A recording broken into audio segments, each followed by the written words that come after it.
to what I consider the second greatest eve of all. It is the night before the 118th playing of the game between the team up north and Michigan. these guys, the Ohio State Bucket. Don't say that word. You don't have a soundboard to bleep me out. Yeah, unfortunately, I don't. So, ladies and gentlemen, you'll notice it is the Wise Guys coming at you, but this is not a Wise Guys episode. This is a Big Rican episode because this man will not allow me to have an Ohio State-based episode on the Wise Guys show. So there's that. So we did this a year ago, and we previewed this game, which, of course, went the way I didn't want it to go. I think you put some kind of whammy on it, to be very honest with you, because that's the only way I think they were going to lose last year. Curse of the Blue Note. Oh, shut up. So here we go. Here we go. As Jim Tressel said in the hype trailer, which, by the way, I'm not the run through the brick wall type. I was ready to run through a brick wall. This is the biggest stage in college football, and this year it's even bigger, with it being 2 versus 3 for the second time in 6 years. And this team, and I'm going to say this, and we're going to get into it later on with the prediction. If this is a close game like the game 6 years ago, I think both teams are going to get in the playoff, because I think there's going to be some havoc that goes down in the next couple of days, which we're going to get into. But as you can see, I am geared up already. We got the Big Rican Ohio State shirt on. We even have red sleeves to go underneath it. I usually wear the Big Rican hat when I do the show. It's Buckeye colors. You're wearing black because it's going to be a funeral for Harbaugh tomorrow. So it's also the only long sleeve shirt I actually is clean, because 10:30 at night after we sign off, it's laundry night. My car's in the shop. I got nowhere to be. They didn't give you the car back yet? It's they actually said I'm actually having tires all the way around and front end alignment and an oil change, just basic stuff. But they actually said that they wouldn't be able to get them until later in the day. Although it actually worked out for me, is because now they're going to be able to the tires that they originally quoted me, they now have to put me into like higher end Goodyears because they've got them available. But it's like buy 3 get 1 free, and there's $100 rebate if you buy a set of 4. So it's like. So it's going to cost me only about maybe 2 of them, and I get free alignments, free installation, and a $25 rebate on the oil change. So I picked a hell of a day to bring this thing in. Conrad's? Mr. Tire. Well, now that we've gotten those pleasantries out of the way, I'm taking you to the woodshed, mister. Because you are seriously going to be shocked. I actually did work on this. I did numbers. I did analysis. I'm not just pulling this off my head today. It was a very slow day at my job. So, so you did more work. You did more work than I did. It's I knew getting a Nintendo Switch over the weekend was going to be the death of me. Did you? That's right. You told me you ended up getting it. I ended up playing Smite, DC Universe Online, and I'm going to throw a blast to the past. You might remember this because this is one of my all-time favorite old-school NES games. I played River City Ransom start to finish today. Wow. That is some old-school stuff. I'm still holding out hope for what we've been trying to do on Twitter. I don't think it'll happen, but I think I would set my world on fire if that happened. Right. So let's get into it, and let's talk about tomorrow, and let's talk about right now. We mentioned this when we did the Wise Guys show. This is the biggest game of the year. This pales Tennessee, Alabama pales in comparison to this. Georgia, Tennessee pales in comparison to this. Alabama, LSU pales in comparison to this. Let's break down what we have. We have the 2nd and 3rd ranked teams in the country. For the 7th time since the AP poll came out, both these teams are undefeated going into this game. It is the 12th time they are both in the top 5. It is the 2nd time in 6 years that every major college football program will be in Columbus tomorrow. By the way, Coach Corso is healthy again. Good. He was there last week. He's there. Should be there tomorrow. The great Pat McAfee will be there. The Fox team with Urban and Reggie Bush and those boys will be there tomorrow as well. Your brother's favorite quarterback, Brady Quinn, will be there tomorrow. So there we are. It is the biggest game in college football to date, leading into what will be championship weekend next weekend. So let's break down what we're looking at. We're looking at two 11-0 teams that got here entirely different ways. Michigan is a team that runs the football and dominates the line of scrimmage on the offensive side of the ball. I will say this. In my research, I noticed their pass rush isn't getting there quite as much as they did last year, but when you lose Ajabo and Aiden Hutchinson, that's going to happen. Right. That's like when Ohio State lost Chase Young. You're not going to get to the quarterback as much. So I get that. Here is what I don't get when trying to break this one down. We don't know the health of Blake Corum or his backup. I can't remember his name right now. From what I actually read middle of the afternoon when I was doing my research, Corum said he is going to play. Yeah, but what's he going to be?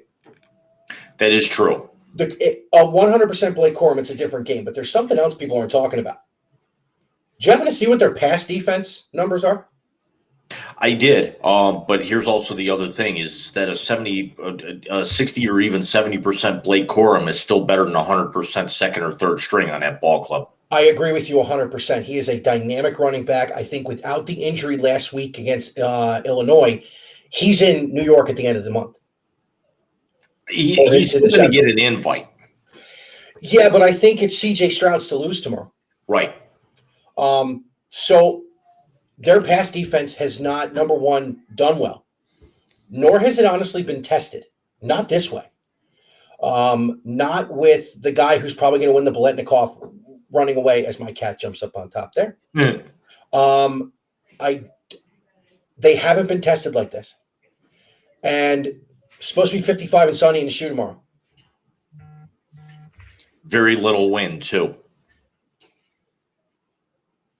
From what I was reading, like the highest the wind's going to get is maybe about 8 miles an hour. That's pretty good. Hang on one second. Bring it to me. Here, keep him busy. I got to run for a second. All right.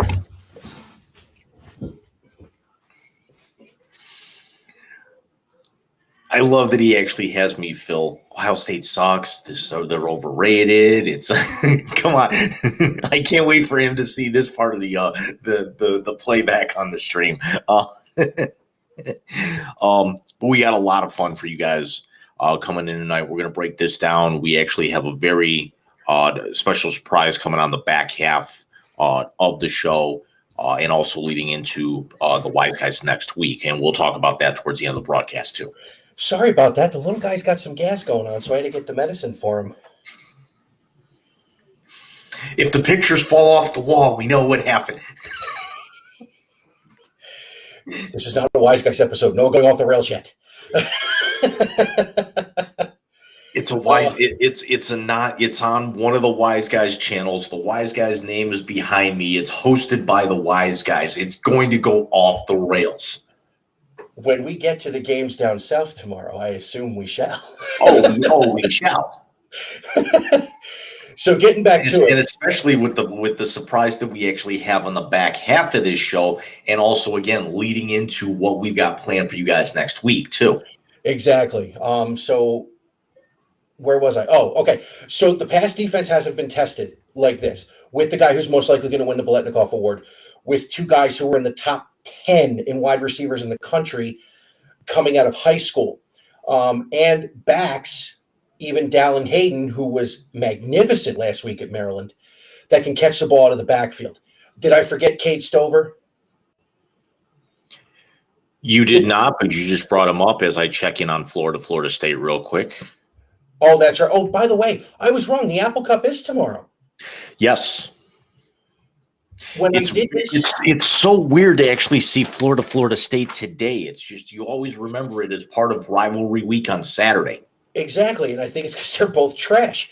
So, yeah. And Washington State became a good game this year. It was funny because 4 years ago I did my first one the night before They were 10-4 that year. The Dwayne Haskins year, which we're going to get into.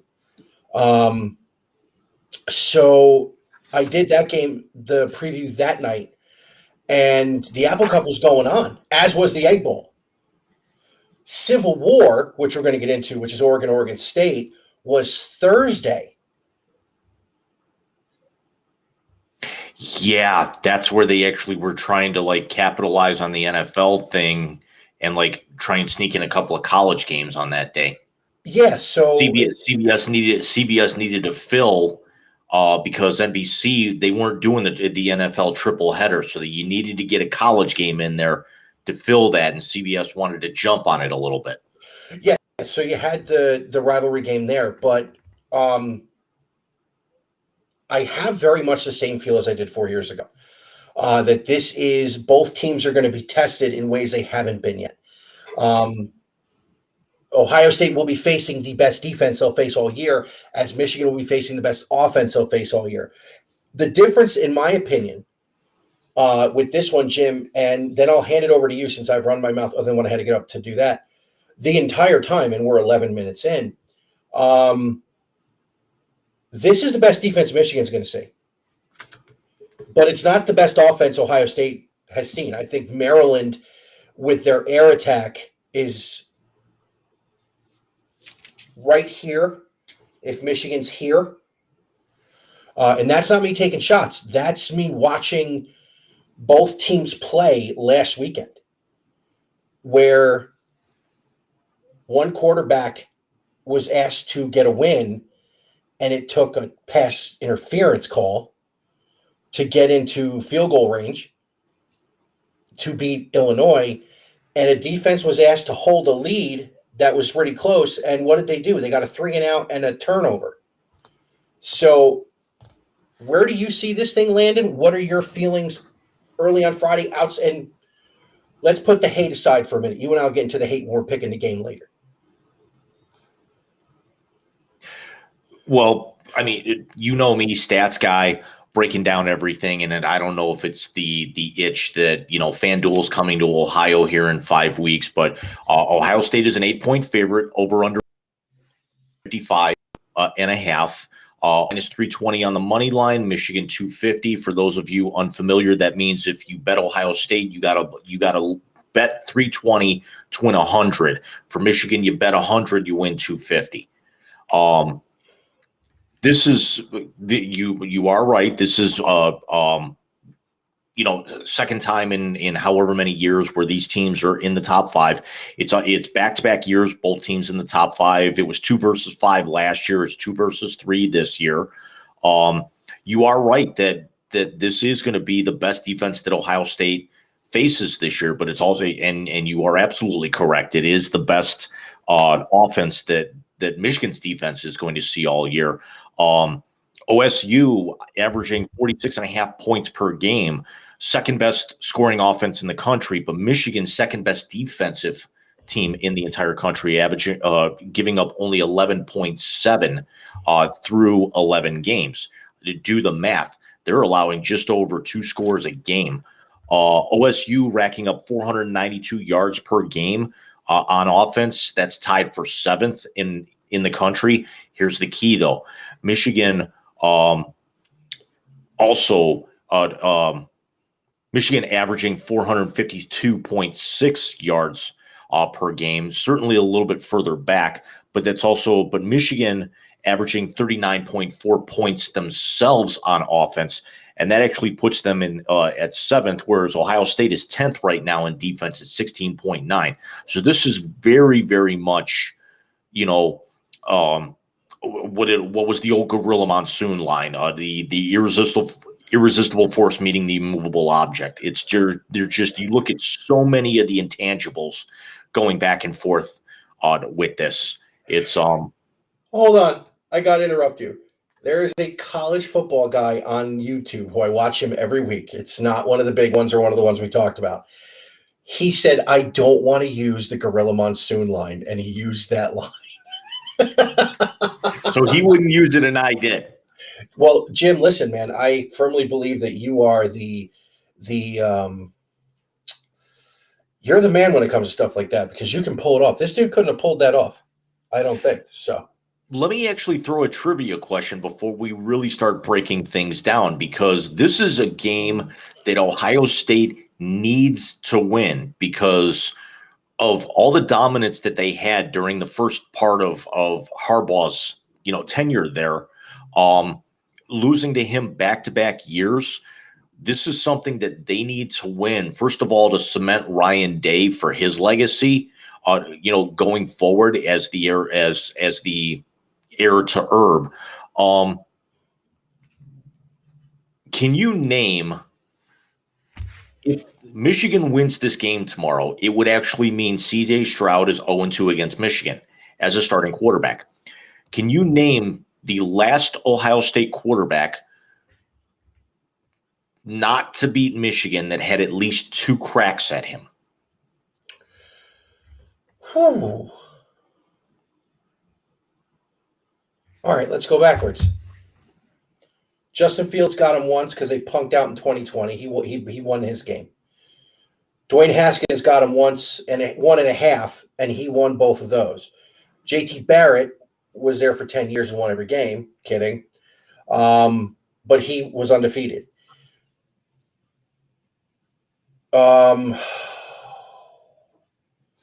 Braxton lost his first one.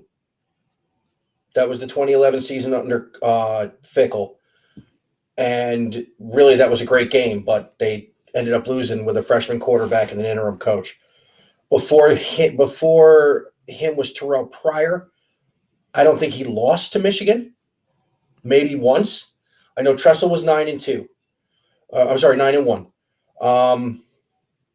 Krenzel won. Beckman won. Justin Zwick didn't play. Are you surprised I'm pulling these names out of my head? We're going back to the Joe Germain, Stanley Jackson, Bobby Hoying days. And I'm going to say Joe Germain. You are correct. Joe Germain was 0-3 against Michigan as a starter between 1995 and 1997.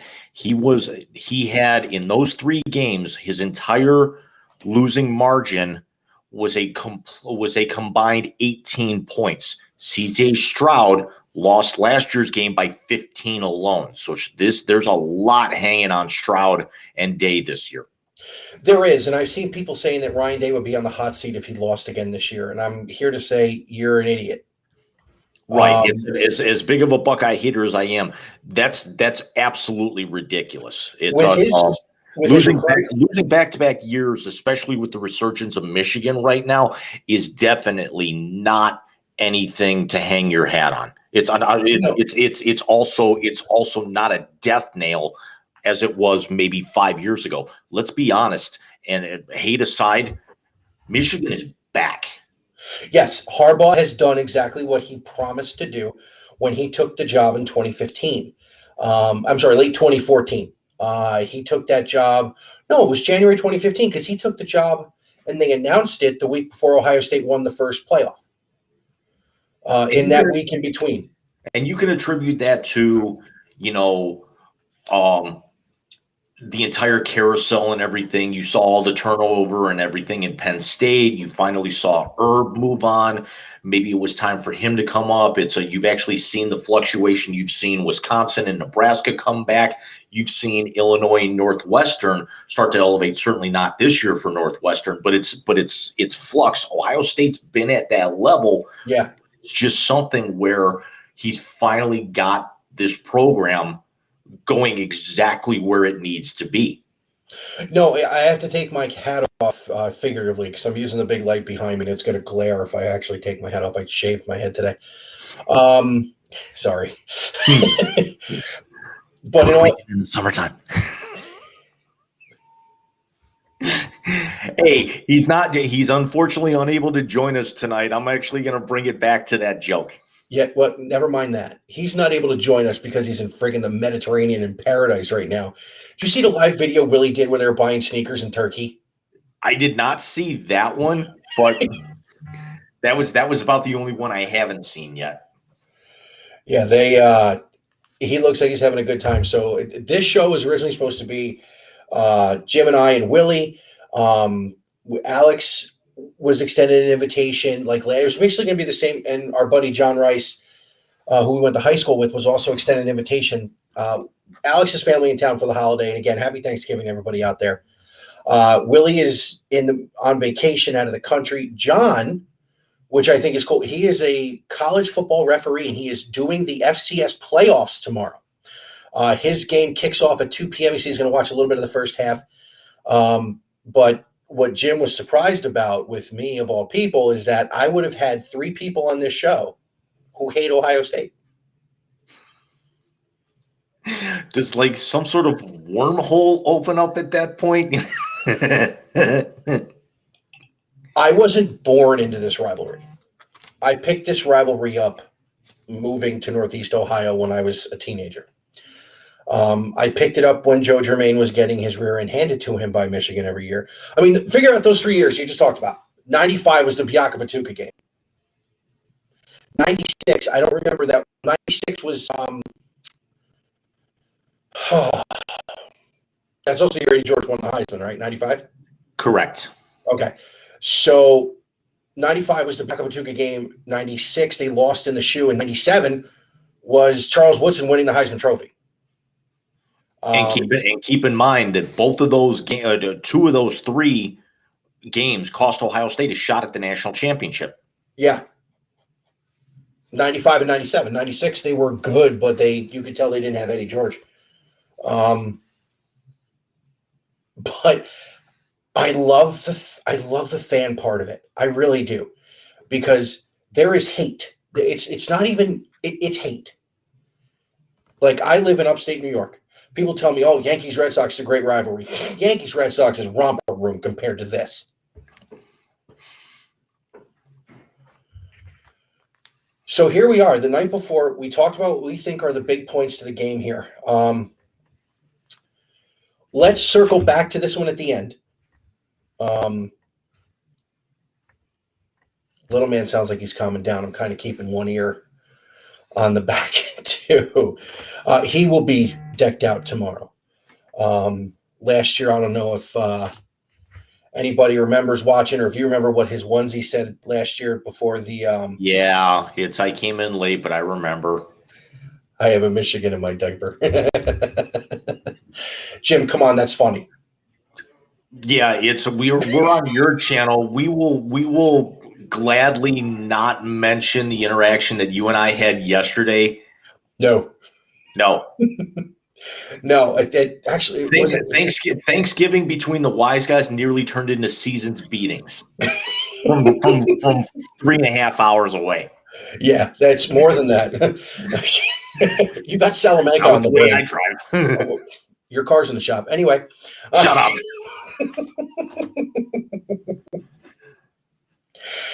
So we want to break down a few of the other, because it is college football rivalry weekend. It is the best weekend in college football. You know, you have those cupcake games last week, which, by the way, Joel Klatt has fun with that. On his show, he said, "You know who loves cupcakes? Me," and apparently the SEC. So did you happen to see who the SEC guys were playing last week? Yeah. LSU. I went round and round about this on the phone last Sunday after the Browns got their what's handed to them. It's anatomy. You can say yes, as I would have said it. Okay. Bills Mafia. It's you know what? I actually had to stop myself from jumping through one of my mom's tables after they won yesterday. Listen, Detroit's going to be good in a couple of years. We'll get to that another time, but they're going to be very good. We'll touch on that next week. Yeah, we'll touch on that next week, because next week, wait till we tease that one, guys. Yeah. And next week we'll actually start a half hour early. It's going to start at 8:30. I got the clearance for that. And by clearance, we're going to make sure Bobby goes to sleep early. So having said that, you had cupcakes last week, but now it's rivalry week. So we're going to see things like the Iron Bowl, which for the first time in a long time really has no stakes to it. What's Auburn, 5-6? Yeah. I've actually got records. I got lines. I got games. I got spreads. I got everything. Well, I had to work today. Leave me alone. I didn't. I was playing Switch all day. Nice. Apparently not. You were doing this. This only took me about an hour after I needed to give the Switch a break to charge the controllers. Gotcha. So the Iron Bowl, going back, Auburn's what, 5-6? Auburn's 5-6. Alabama's 9-2, ranked 7th. Alabama is a 22-point favorite in Tuscaloosa tomorrow. It's in Tuscaloosa. Yeah, that game's not even going to be close. Bryce Young have a big day and sneak back into the Heisman conversation or no? Big day, but he's played himself. Alabama's played themselves way too far out to even him for him to even really get the invite to New York at this point. I think he'll get invited just because they want to make it look good. But he'll be on the ballot, but I don't think he gets invited. No, because I think it's going to be Corum Stroud and Caleb Williams that are going to get invited. Speaking of Caleb Williams, let's talk about a little premonition I had that you're not going to like. So is the game tomorrow in South Bend or is it in LA? It's in Pasadena. Okay. They're playing the Rose Bowl or are they playing at the Coliseum? Rose Bowl. Really? I got Notre Dame in that game. I think they're going to win that game. Well, when we do the picks later, I'll give my reason, but I think Notre Dame can be a team that if they win tomorrow, first of all, I think chaos is going to erupt all over the place tomorrow. I think when we do the picks, I'll explain why I think it'll happen. But I think tomorrow is the best chance for chaos in all of college football. And the scary part is that it could set up a chance at something that the college football world would salivate over, be mad about, and the playoff committee would have no choice. Right. And I think I talked about this yesterday. We talked about this yesterday. And especially in the venue, it's going to be at SoFi Stadium that hosts the Super Bowl the year after, the Super Bowl and then the national championship game the year after. I got somebody with the trivia question today, by the way, about the Super Bowl and the national championship game being in the same building and what happened. Oh, yeah. Somebody was asking me about tomorrow. I said, yeah, my buddy and I were talking about this weird trivia thing that happened, what was it, 16 years ago now. And I told him, I was like, yeah, it was the first time ever the national championship game in the Super Bowl started with a kick return. It was the same building. And he looked at me and he went, really? Yeah, Devin Hester and Ted Ginn Jr. take the opening kick. The scary part is neither one of them were touched. Here's the other thing. Both of them got blown out in the end. No, I don't think it was that big of a win by – I know Ohio State got blown out. What was the final score in that Super Bowl? I thought it was one score.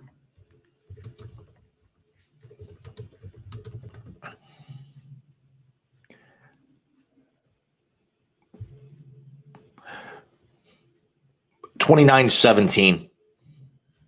Okay, not two full touchdowns. 12, but wasn't that? I mean, honestly, let's be honest. It wasn't that close towards the end. It was, I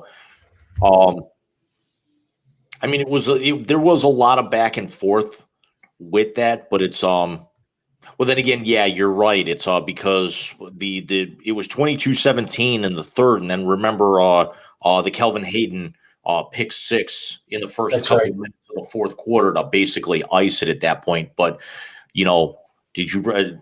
I consider it a blowout because first of all, it was two scores, and secondly, did you ever think Rex Grossman was going to win a Super Bowl?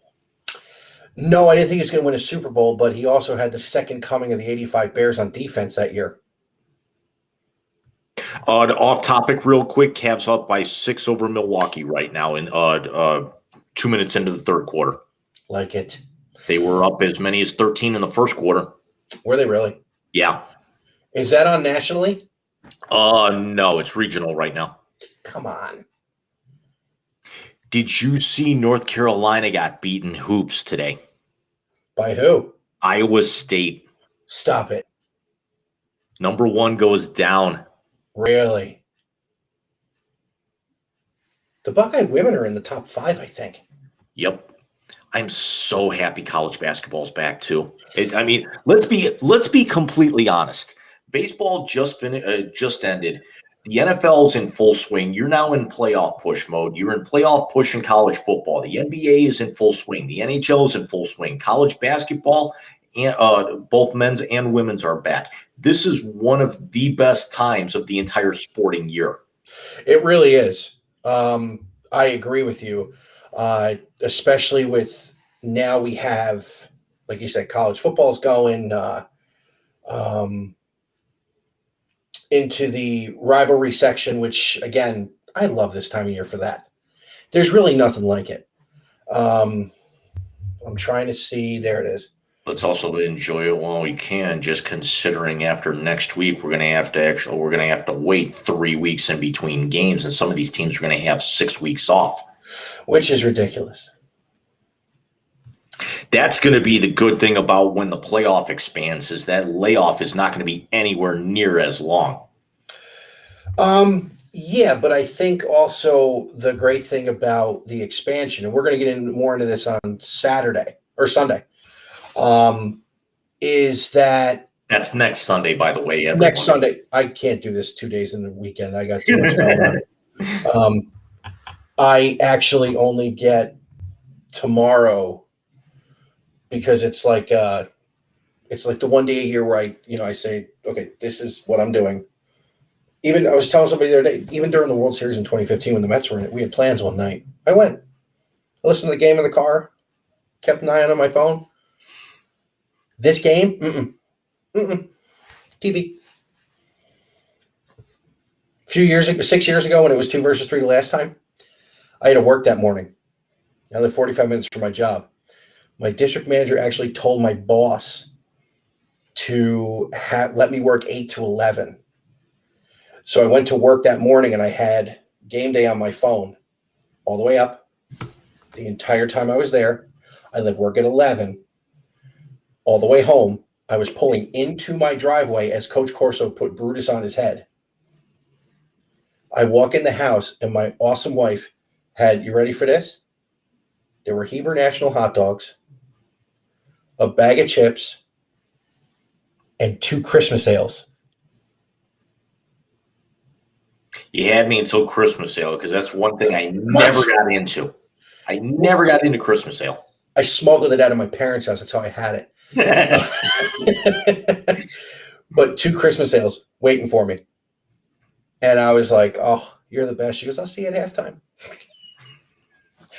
Not knowing it was going to be the only overtime game in the history of this rivalry. So, yeah, Iron Bowl, we think it's going to be pretty non-existent. Jim, this is the first time Civil War, I think, has them both in the top 25 in a long time. Yeah, it's and in Corvallis. So let's actually if this was in Eugene, we wouldn't be having this conversation. We probably wouldn't even break this game down. No, I think I would break it down only because they're both in the top 25. We really haven't seen Oregon State there much in the last 15 years, maybe. Right, and a typical Oregon fashion, late season, have that loss knocks them right out of the picture. Are they going to play in the Pac-12 championship game? I believe so. I'm going to have to look up the standings to actually see where everyone sits. Because I think USC punched their ticket by beating UCLA last week. Right. Which was a great game, by the way. Oh, that might have been one of the best crosstown showdown games I've ever seen. I'm shocked they don't play it this week, though. I understand Notre Dame. Yeah, because we always remember this this USC Notre Dame game so much earlier in the year. Maybe we just wanted it to be earlier in the year. Yeah. Pac-12 right now, it's USC 8-1 in the conference, Oregon 7-1. Remember, they don't they don't have divisions, so it is something where we could actually see USC and Oregon. Yeah, because Oregon State's in the Pac-12 too, right? Yeah. All right. So basically, if USC has punched its ticket by being 8-1 in the conference, Oregon has 1 game left. UCLA lost 2 in that conference, if I remember correctly, right? 6-3. They lost 3 in the conference. Whoa. Wait, USC they lost to Utah, right? UCLA lost to Oregon by 15, lost to Arizona, then lost to UCLA. I'm sorry, USC last week. Okay. So the 2 Big Ten teams playing out their final 2 seasons in the Pac-12. One's going to get to the conference championship game. Now let's talk Lincoln Riley a little bit. How does this cement Lincoln Riley? You take over a USC program that, for all intents and purposes, was down. You bring your quarterback from Oklahoma, because Caleb Williams would have taken over for Spencer Rattler this year had Lincoln stayed. How big of a feather in the cap is this for him? I mean, does this, if they get to, let's say, I'll save this last question for you for later, but how big of a feather in his cap is this? Does this put him in the upper echelon of coaches? I don't think you put him on the Mount Rushmore of the best coaches in the country, but he's definitely in the conversation, for honorable mention to get his face on the mountain. Who's your 4? Because I would have Saban, Day, Harbaugh, and I would have Lincoln. Honestly, you pump out 3 consecutive quarterbacks taken in the first round, all that went to New York, 2 of them won the Heisman, and then you go to USC, you take the big deal, and not only do you turn around, first of all, the defense has played very, very well, which was not a hallmark of his at Oklahoma, but he turned around the offense and made it into something that could score 50 points a game like they had to last week against UCLA. Who's your 4 if Lincoln's not in it? Naturally, you have to put Saban. Mm-hmm. I'm going to go Kirby Smart with the way that Georgia's resurged in the last few years. Okay. I can't believe you didn't put Dabo's name in there. Dabo's a piece of garbage. I can't stand him. Dabo's on there. I disagree. Dabo's been to 6 playoffs and he's gotten 4 He's got 4 finals appearances and 2 national championships in the last 10 years. Dabo's on the mountain. Hate all you want. He's on. His face is definitely on the mountain. If there was going to be anyone that could supplant Saban on the front of that mountain, it's Dabo. I don't want to put the 4th one. I don't exactly know if I can make an argument right now because I don't think Day's been there long enough, and for me to really quantify that. And Harbaugh's underachieved up until the last couple of years. So I think the 4th one is out there because I don't think either one of those guys right now are elite.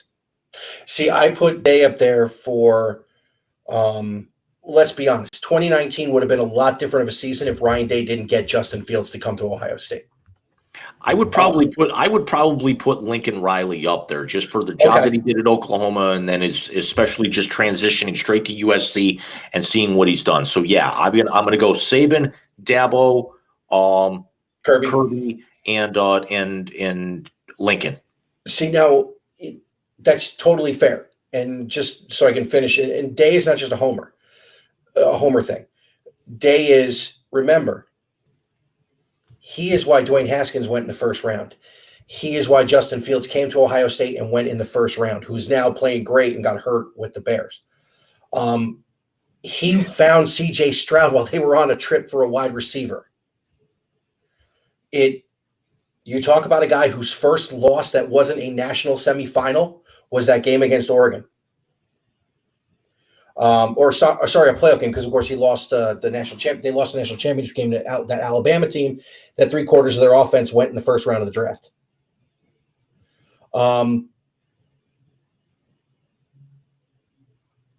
If he loses tomorrow, I would take him off and he won his first one against them in 19.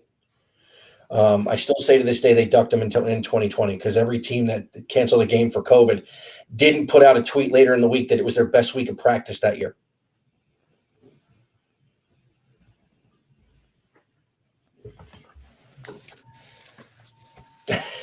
Didn't like that answer?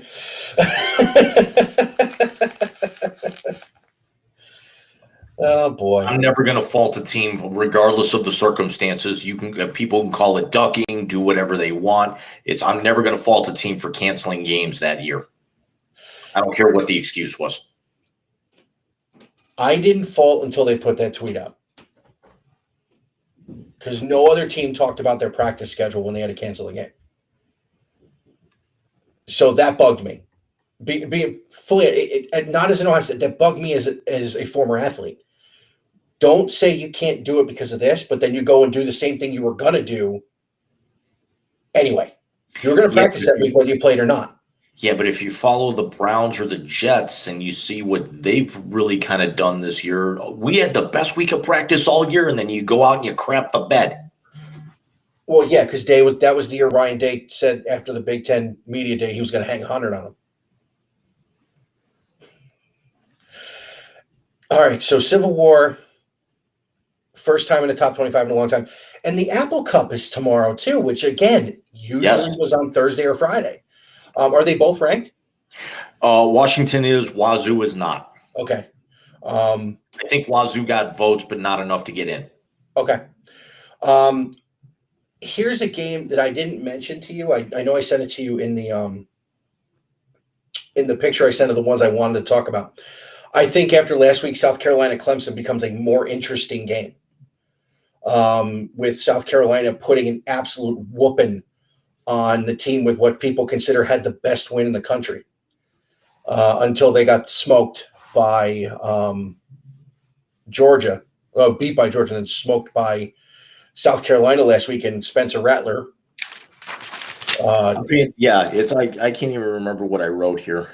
Oh, okay. Can you not read your handwriting, James?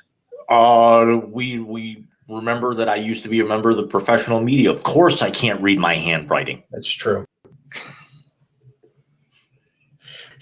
I never was and have issues, but that's an entirely different animal. Former professional reporter and left-handed. Check, please. You might as well give up while you're ahead. Right.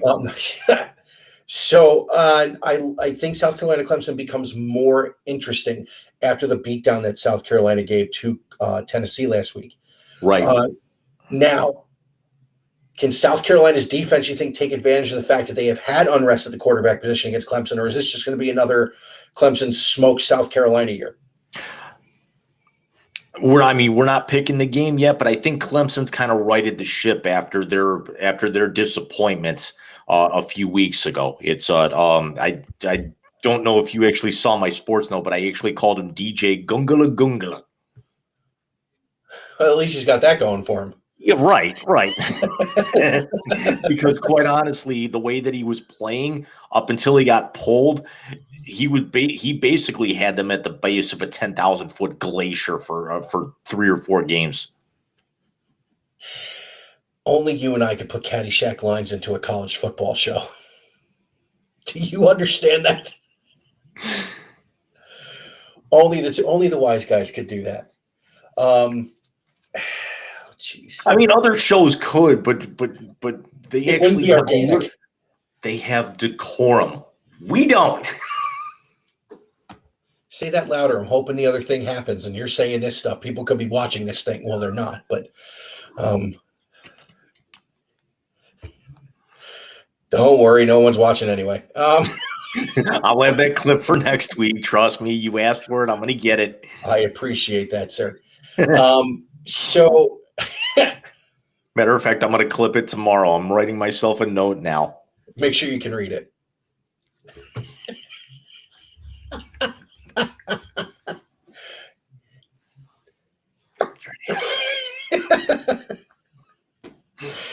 Here's another interesting one for yeah. Name one park that wouldn't have been out of. Yellowstone? Back goes Serrano. He'll need a rocket up his ass to catch this one. It's too high. Not too high, too hard. It's gone. Okay, let's see. We went off the rails. Here we go. Another big one, and this has playoff implications as well. Iowa State plays TCU tomorrow. TCU, and I'm going to invoke this. It's been 20 years. TCU reminds me of that 0-2 Buckeye team that just found a way. It was never pretty. It was never going to make people want to vote for him in any kind of poll. They found a way to win every game, and that's what TCU has done. Last week with the scramble, just to get the field goal off to win at the buzzer. They've been behind in almost every game, and they've come back to win every game. I mean, it's to me, as someone who absolutely adores that O2 team for doing just that and being that gritty. I like this TCU team. I hope they win out. Yeah. The scenario I'm going to give you has them not, but I hope they win out, and they're going to end up watch Texas back itself into this Big 12 championship game. Yeah, that's one of the game. Mike gave me a list of 8 games. I added 2 more on there that could have. One of them's got playoff. One of them has playoff implications. The other one doesn't, but it's fun to look at anyway. But yeah, I'm glad that you brought up that Texas game, because I'm not covering the Texas game, but I'm covering something that game's going to have an effect on. What are you covering that has effect on? Sunflower Showdown. Give me a second. K-State, Kansas. That's right. Is Adrian Martinez healthy? Yes. K-State's going to win that game. Although Kansas got their quarterback back. Our buddy Nick Creedy and I were talking about this on the way. I talked to him tonight on the way home. I didn't get to check in with him yesterday for Thanksgiving. And the gentleman I'm talking about, for anybody listening or watching, I have been friends with him actually longer than Jim, which is a long time. Open gym 1994 for baseball. So just before you and I started knowing each other, were around the world. Make you feel even older. You know whose birthday was yesterday? Adams. Yeah. I saw Adam that. and I have been best friends for 25 years. His anniversary is today. Yo, you see, now people who do that to their spouses are just wrong. It's just wrong. What, the anniversary that like the day after the birthday or something? I got 20 days between my wife's birthday and my anniversary. I get it too. They just decided to do it on Friendsgiving one year. See, that I didn't know. So yeah, that Kansas State game, because Kansas' quarterback is back, who was playing. What's his name? It escapes me. I type it in, Jim. But Nick was saying that's going to be a big one. Jalen Daniels. That's going to be a big one with playoff implications too, because if K-State loses, Texas backs into the Big 12 championship game against TCU, who gave TCU a really tough time. That's played at Jerry World, right? The Big 12 one? Yes. AT&T? Okay. And then there's the one I don't think is going to be a game at all, but whenever you play the triple option, it could be rough. Georgia Tech.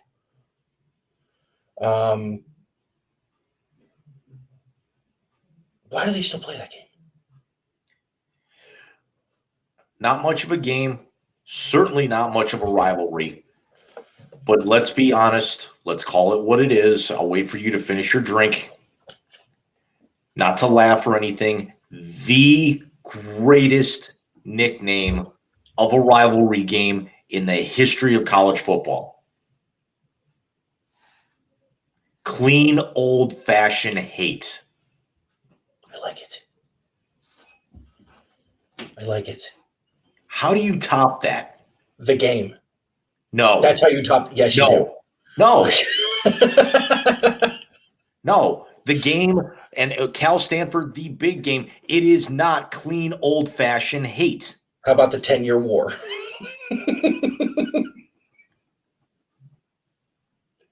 Again, 10 years. Georgia Tech is over 100 years old. In fairness, they're separated by a couple dozen miles. No. In fairness, it would have been longer than 10 years, but Woody knocked out that guy from Clemson.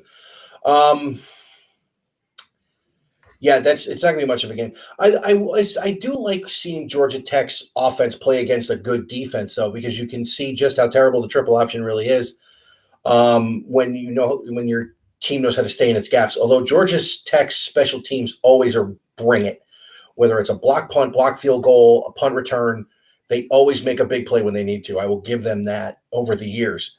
Say hi, Ollie. Cat's here.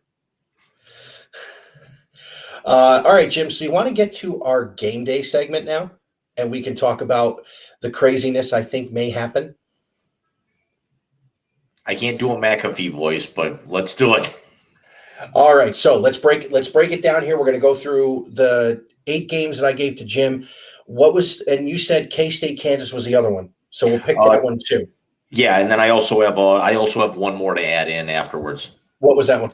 Governor's Cup, Governor's Cup is Louisville, Kentucky. Louisville, Kentucky. Okay. Um, sorry, I was just I wanted to get a good round 10. yeah, and sorry, I was just Bobby's back to sleep. He's a gassy kid, and there's times he needs that. No, I'm serious. Zachary was this way too, where he needs the heat and the medicine to help him just to kind of process it. And he sucked his bottle down tonight like he was drinking a beer. It was awesome. So here we go. Let's get into our game day segment. We're going to talk about reasons we think these teams are going to win, and obviously the last game of the night will be the last game of the night. Then I want to talk a little CFP and a little chaos. Okay, so let's start with the one farthest west. Let's talk USC Notre Dame. This is where chaos for me starts. I like Notre Dame tomorrow. USC, you want to see a 4.5-point favorite in Pasadena. USC coming in 10-1, ranked 6th right now. Probably the best shot of anyone outside the playoff to get in to sneak their way in. Notre Dame ranked 15th with the up and down season they've had, coming in 8-3. I like USC. I think right now, with their back against the wall, win this game, and at the very worst, you've clinched yourself a share of you're definitely in your conference championship game, but you've clinched yourself like a share of like a wild card, so to speak, to back your way into the playoff. I don't see how USC loses this game at home. So I think Notre Dame wins by defensive toughness. Marcus Freeman is a defensive-minded coach. The one thing that his defense did in the season opening loss to Ohio State was they did play that team tough, and it took an epic drive out of Ohio State's offense to really ice that game. That long where Mayan Williams and Travion Henderson just pounded the ball down their throat. I will say this. The reason I like Notre Dame in this game is because they have been so up and down, and they finally righted the ship. I think the win against Clemson really made them somebody who's going to not get in the playoff like they have the last few times in the last few years. They're going to impact it. And this is where chaos starts. I think Notre Dame beats USC, and the first domino falls. I will not give the points, though. I don't think they're. I think they're going to win outright. They will probably do it in the last second. I see that. I kind of go the opposite way. I give USC the win and the cover here, just because the Notre Dame win over Clemson was right when Clemson was going through their quarterback woes. So okay. Clemson didn't have their identity right then. So I don't know how much stock to put in that. No, and I understand that. The reason I think it was more of a defensive thing that Clemson was having their woes about. DJ was not playing well, but they were winning. He finally ran into a defense that was able to do that. If they can turn Caleb Williams over, I think they're going to be able to win this game. Where do you want to go next? Let's go Civil War, since we're staying out on the West Coast. Okay. I like Oregon in this game. Sorry, hair in my face. And it's not mine. I was going to say, from where? Cat. I like Oregon in this game. Listen, the head coach he came off of Georgia's staff last year. He really, his only hiccup, because he knew they weren't going to beat Georgia, was that one crazy loss. Bo Nix has been playing great, better than he ever played at Auburn. And their defense is finally rounded into form. I like Oregon to win this game. I like Oregon to cover, even though the game's in Corvallis.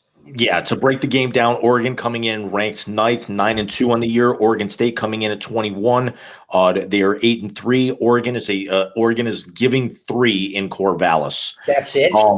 Yeah, it's only 3. I'm going to take Oregon State to cover because I'm going to take Oregon State here.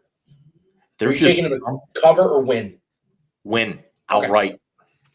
Okay. There's just something about right now with Oregon having their typical last 3 to 5 years nosedive at the end of the year, right when they need the big win. And it's not anything against Cristobal. It's just something going on with that program. For some reason, I like the Beavers. You have to say it like and then watch me be wrong, and Oregon hangs 60 on them. Yeah, that's the thing about Oregon. They're very unpredictable offensively. I think defensively they've been a pretty good team all year, outside of the Georgia game. Maybe not good. They've been consistent. Their issues have always been their issues, but their strengths have always been their strengths. They've been able to play to their strengths in the back half of their schedule. I'll take Oregon in this game. So you and I are basically just going to do every other team. Not so fast, my friend. Do you know I scoured the internet for a way to make a Brutus paper mache so I could put it on? Well, of course you did. Of course I did. That and Mr. Met, to be very honest with you. So let's come east a little bit. No, let's stay out there. Apple Cup, Washington, Wazoo. You go first. Washington State coming in unranked 7-4. Washington coming in ranked 13th at 9-2. This game is in Pullman, and the Huskies are giving 2. I'm sorry. There's no way I can actually, even with the game in Pullman, there's no way I can pick against Washington. They're just a much better club. It's regardless of what the records look like. Washington's got a chance to actually play themselves into a New Year's Six bowl, and they are not going to lose this rivalry game. Apple Cup is coming. Apple Cup is actually going to the Huskies this year. I agree with you, and that's the main reason why is they can play themselves into a New Year's Six game. Remember, there have only been 2 Pac-10, Pac-12 teams to go to the playoff, Oregon and Washington. So, and that was the year they were the 4 seed. The year Ohio State was the first non-conference champion to get in, right at the 3. But yeah, the Apple Cup stays with the Huskies this year. Jim, let's go to your new one, Kansas State, Kansas, the Governor's Cup. Okay. So we said Adrian Martinez is healthy, correct? Yes. Jalen Daniels is back. Give me the particulars. K-State coming in ranked 12th. I didn't get the record here on that. But Kansas also coming in. Kansas going to a bowl, finally bowl eligible for the first time in anyone can ever remember how long. K-State giving 11 at home in Manhattan for this game. Kansas coming off.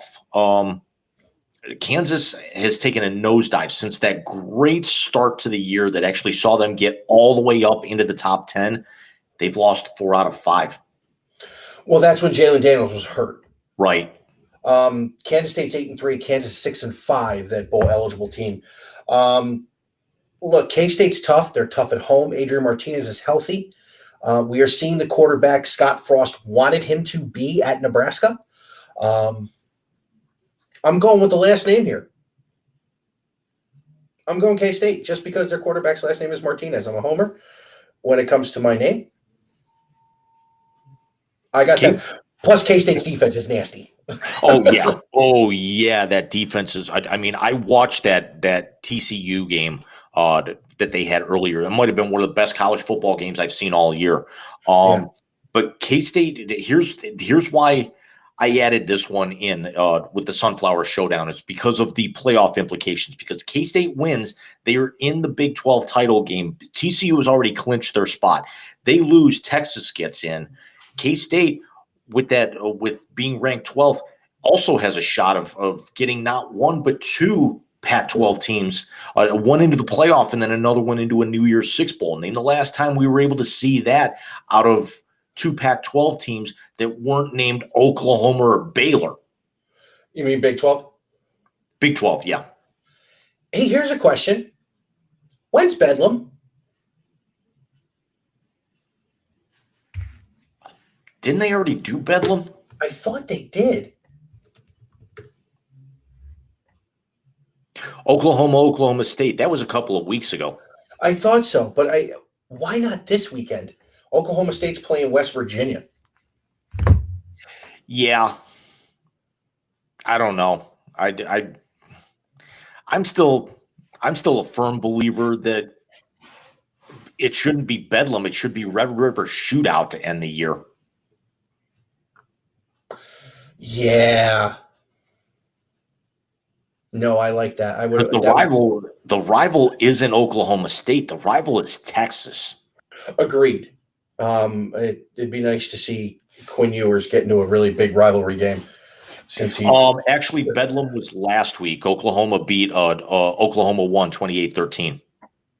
It's not very much bedlam. Usually it's like 65-40 something in that game. Right. They don't play defense. All of a sudden they decide to play defense. What is flip the script on us, boys? All right. As much as it pains me, is there any way Auburn can win the Iron Bowl? Please tell me there is. Alabama coming in ranked 7th, 9-2. Auburn coming in 5-6. Alabama is laying 22 in Tuscaloosa. I don't think Auburn's even going to cover. The only way that Auburn wins this game is a turf monster eats up 3/4 of the Alabama skilled position players. Or Lane Kiffin takes over tomorrow. Do you see that? Yeah. You know, somebody actually said on a podcast that Lane Kiffin's going to be the next coach at Alabama. They got to start thinking that because Saban only had his clock is running shorter and shorter. Yeah, but they just extended him to like 2028. Can you believe that? I think I'm right on this. Saban was on Tressel's staff. Oh, no, I'm sorry. D'Antonio was on Tressel's staff. Saban Correct. was on Belichick's staff in Cleveland. Correct. Yeah. Here's a guy who was a defensive coordinator when the Browns were here the first time and now converted himself into the greatest coach in the history of college football. He still has 2 national titles he should have never played for, but I digress. Yeah, I think Bama's going to win this game. This is going to be ugly. I think Bama's going to have this game covered by the time the fourth quarter comes around. It's going to be a victory lap. Yeah, probably. To his 9-2 season when he doesn't make the playoff. Sweet. South Carolina Clemson, the one I think is interesting. Palmetto Bowl. Yep. So what do you got? Clemson comes in ranked 8th, 10-1. That lone hiccup to Notre Dame. South Carolina, surprisingly enough, especially after that dominating performance over an incredibly overrated Tennessee team, get well soon, Hendon Hooker. Exactly. But coming in 7-4, this game is in Death Valley. Clemson laying 14.5. South Carolina, at the very least, is going to cover. I think South Carolina covers, but I think Clemson right now just a little too much for South Carolina right now. I'm going to disagree, only because they were giving Hendon Hooker fits before he got hurt. DJ is not Hendon Hooker as far as pocket presence and awareness. I think South Carolina is going to win the Palmetto Bowl. And it's not because of my Dabo hate and what have you.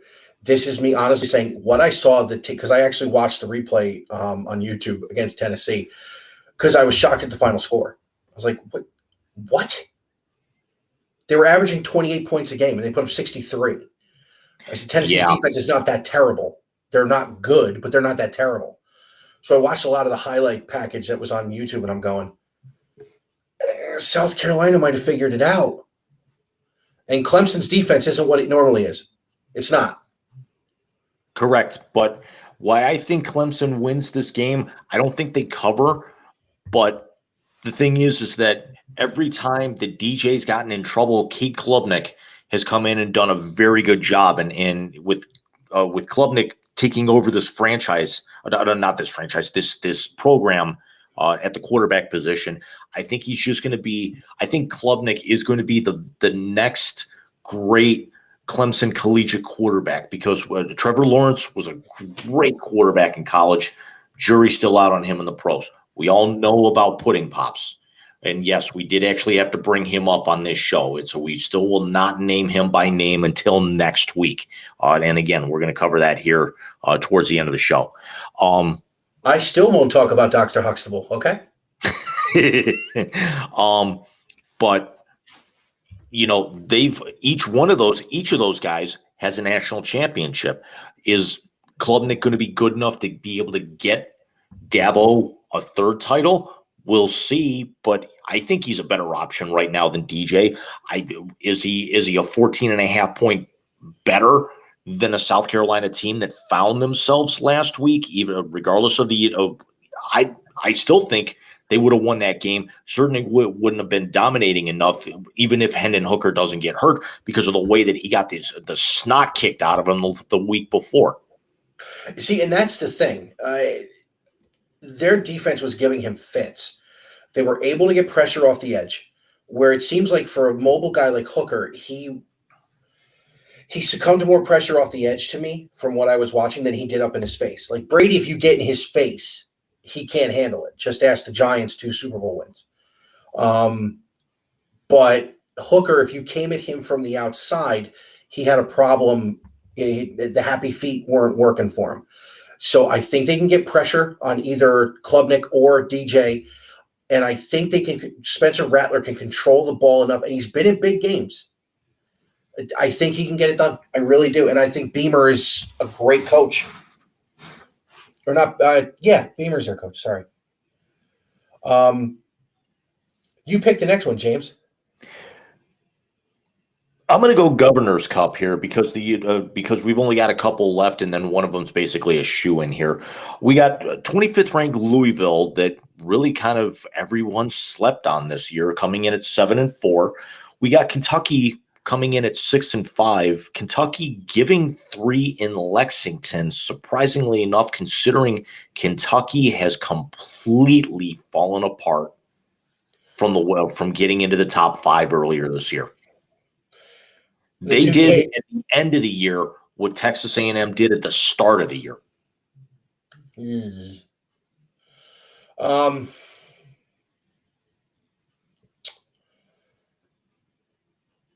know what? I've been picking a spoiler all night. I'm gonna take Kentucky. What's the number on that one?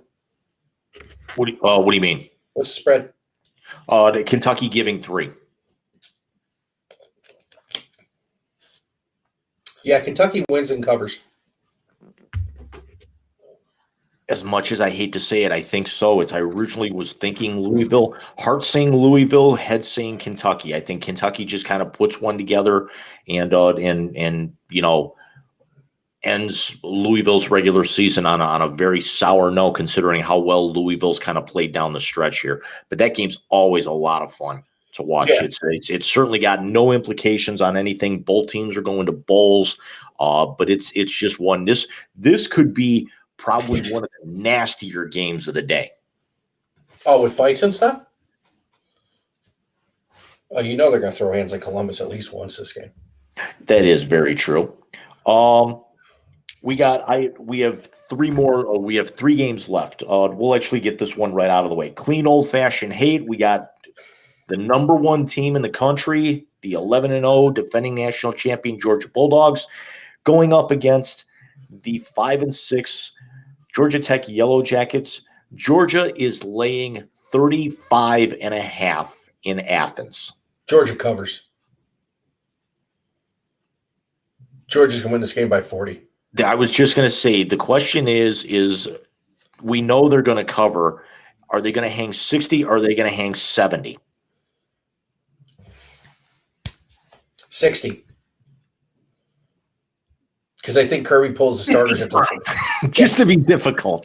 Do I hear 58? No. I think Kirby pulls the starters. Yeah. Because he's got to get ready for LSU next week. Exactly. Yep. Hey, did you see? I'm going to put one in and see if you saw it. Did you see what happened in Iowa today? I didn't actually catch a lot of the finals. Nebraska won 24-17 in Iowa. Did you see who Nebraska is targeting as their next head coach? Is it Luke Fickell? Mac Rule. Really? Yeah. That report came out a couple of Yeah, but hours ago. Rule is a great college coach. I mean, he turned Baylor around in a couple of years. But I will say this: if Scott Frost couldn't turn Nebraska around, I don't think Matt Rule can. No, not at all. Nebraska is a mess. Nebraska might be one of the worst jobs in the country right now just because of the shambles that the program's in.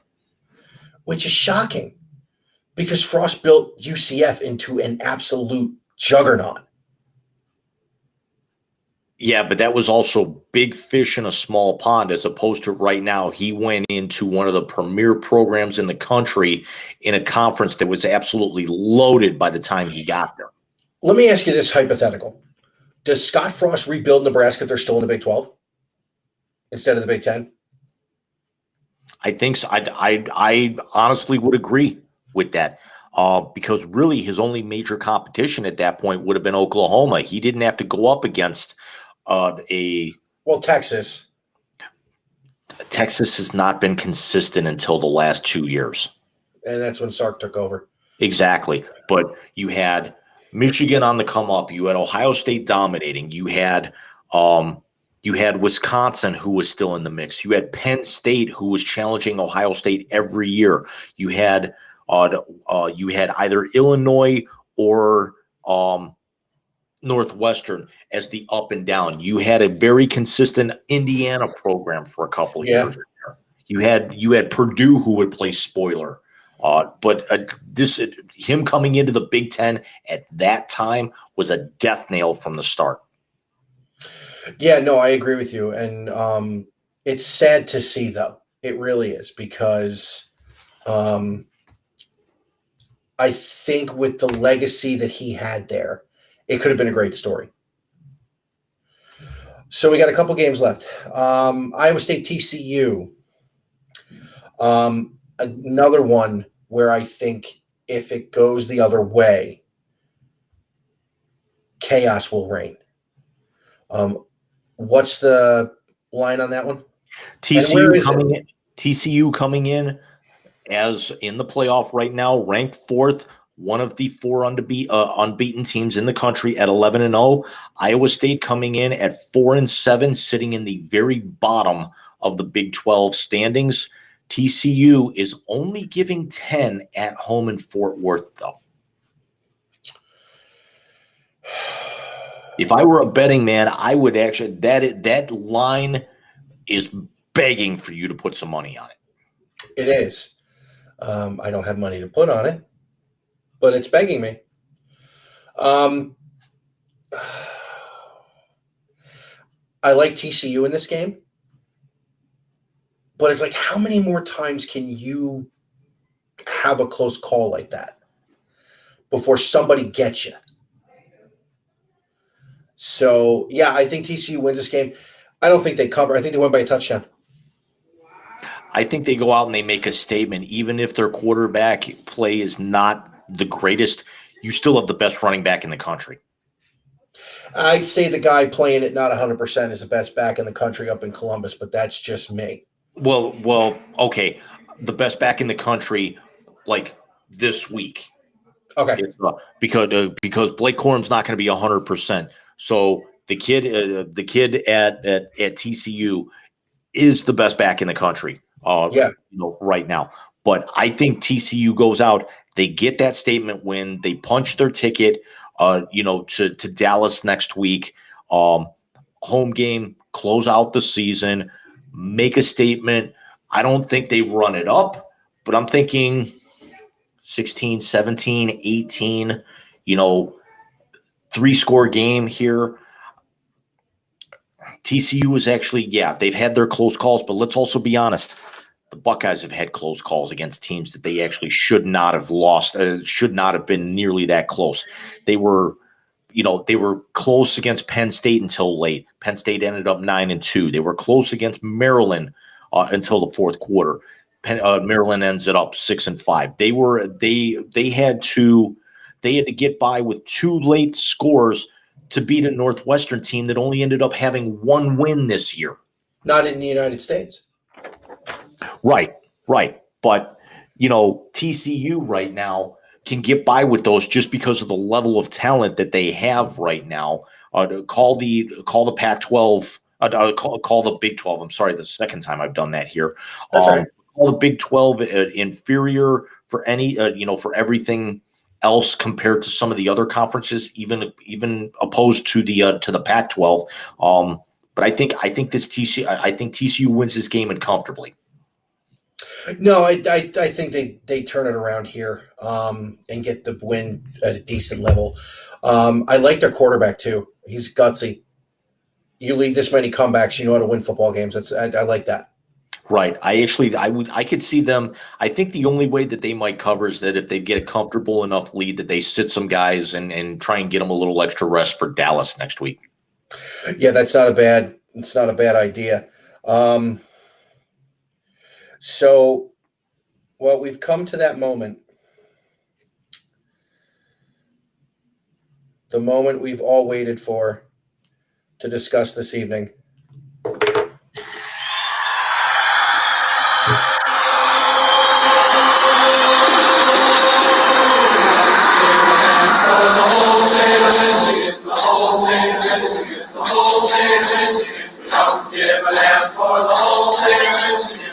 We're from Ohio.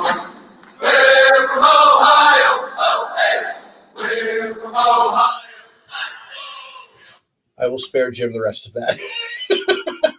That, of course. Oh, I see he's talking again. Ladies and gentlemen, if you could read my lips. First of all, I was not praying, and then secondly, I was actually saying I was muted. I literally hit the mute key on my Chromebook. You knew I was going to do something like that at some point in time tonight.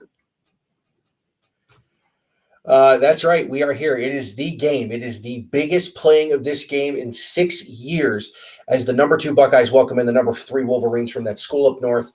Jim, this is as we said at the beginning, the preeminent game in college football this year. It has the most playoff implication on both the winning side and the losing side of any game this year.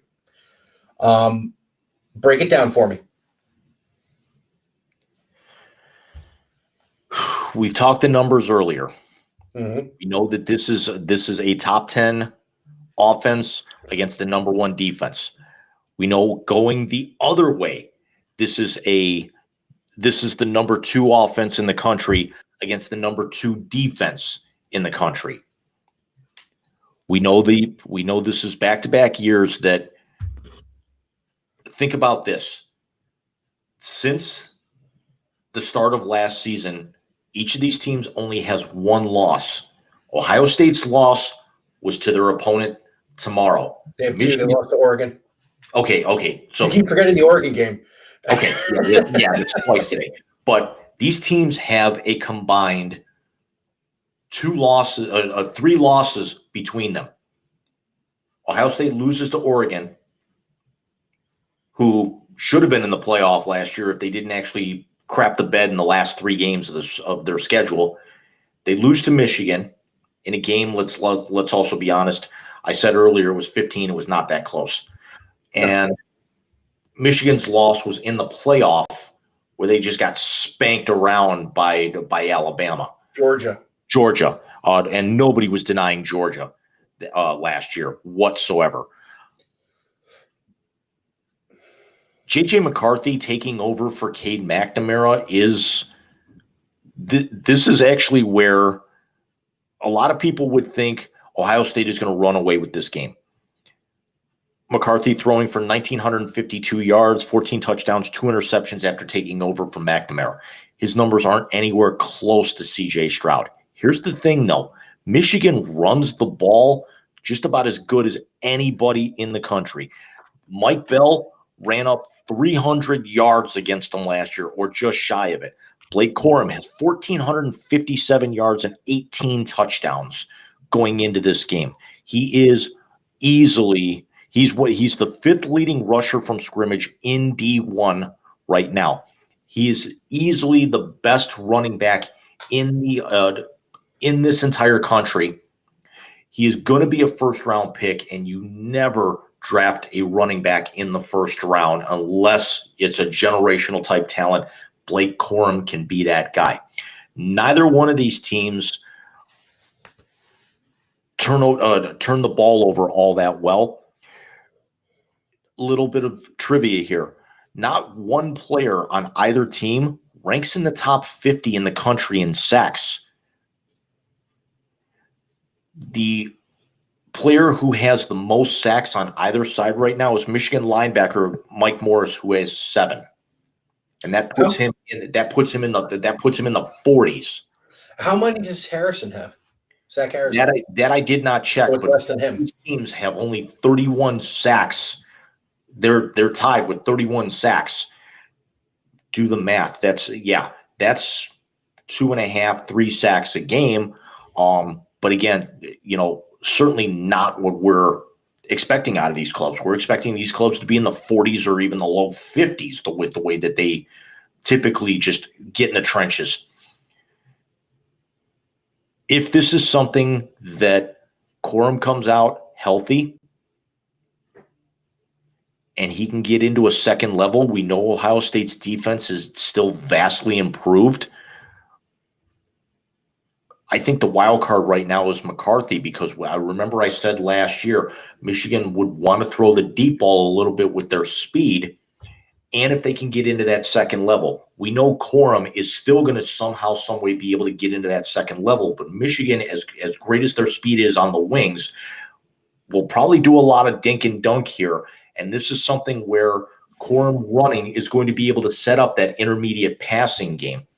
I think that's really but we're going to see one of two things here. Is either we're going to see a very close game or we're going to see Ohio State run up the score.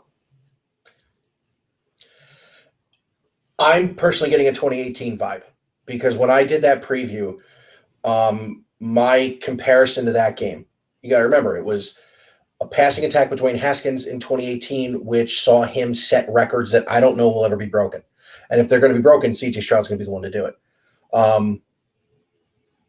They hung 62 on the number 1 ranked defense in the country. Now, are their rankings a product of who they've played, or are their rankings a product of what they are? I think with Michigan and Ohio State, it's a little bit of both, and that's for both teams. Their defensive ranking, Ohio State's had the toughest test so far. They had to go into Happy Valley, and they had to play with that crowd on their back. Remember, Michigan's biggest games have all been in the Big House. Their toughest one, Michigan State, this is the first game that they're really going to have a challenge outside of the Big House. If I am breaking this game down as I am right now, my one note to Ohio State is make J.J. McCarthy beat you, because he can't do it. He can't do it. If Tuimoloau and Zach Harrison can get off the edge like they did last week against Maryland, Baby Tua is a lot more mobile than J.J. McCarthy is. And they got him a few times.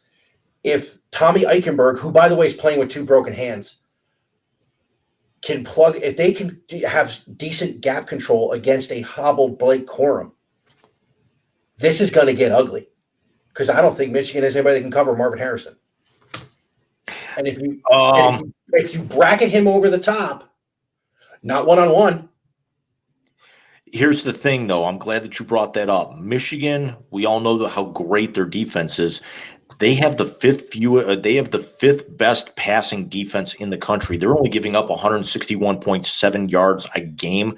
They've only given up 7 touchdowns through the air all year. And here's the thing. Ohio State's had some very inconsistent play out of their backfield the last few weeks. Well, they've had inconsistent play out of their backfield because their 2 main backs haven't been on the field at all this year. Exactly. And this is actually where I think J.J. McCarthy is more and more coming into the wild card plays, because we know Corum's going to get his.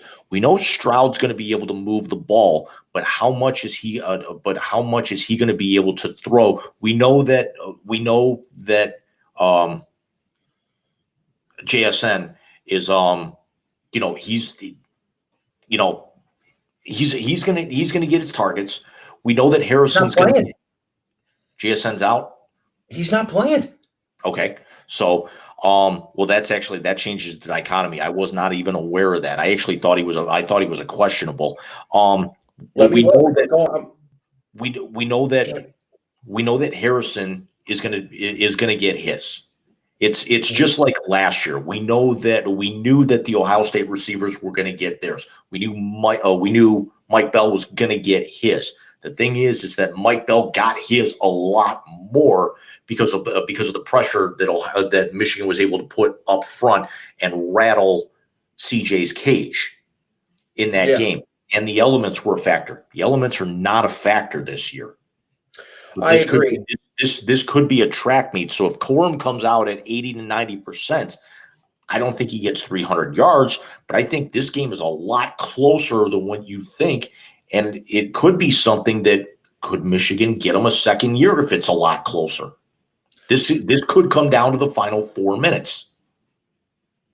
I don't want to say it's going to be the last team with the ball, but it's definitely going to be something where somebody's going to score in the fourth quarter, and that's going to be the end of it.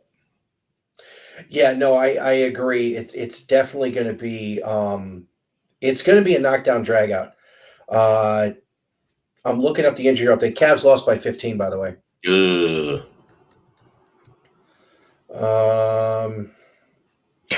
By the way, Texas did beat Baylor 38-27. That's why I said they're going to back into the Big 12 championship game. Well, if K-State wins, they're in. No, I know. It's the other side that they're talking about.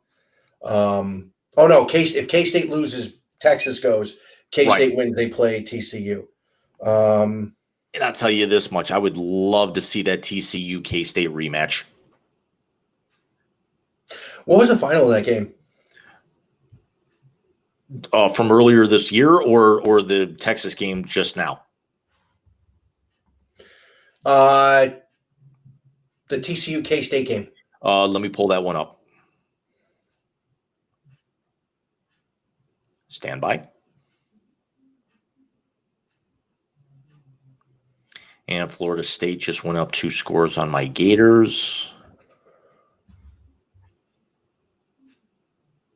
Who cares? Oh, hey, Mizzou beat Arkansas. Yep.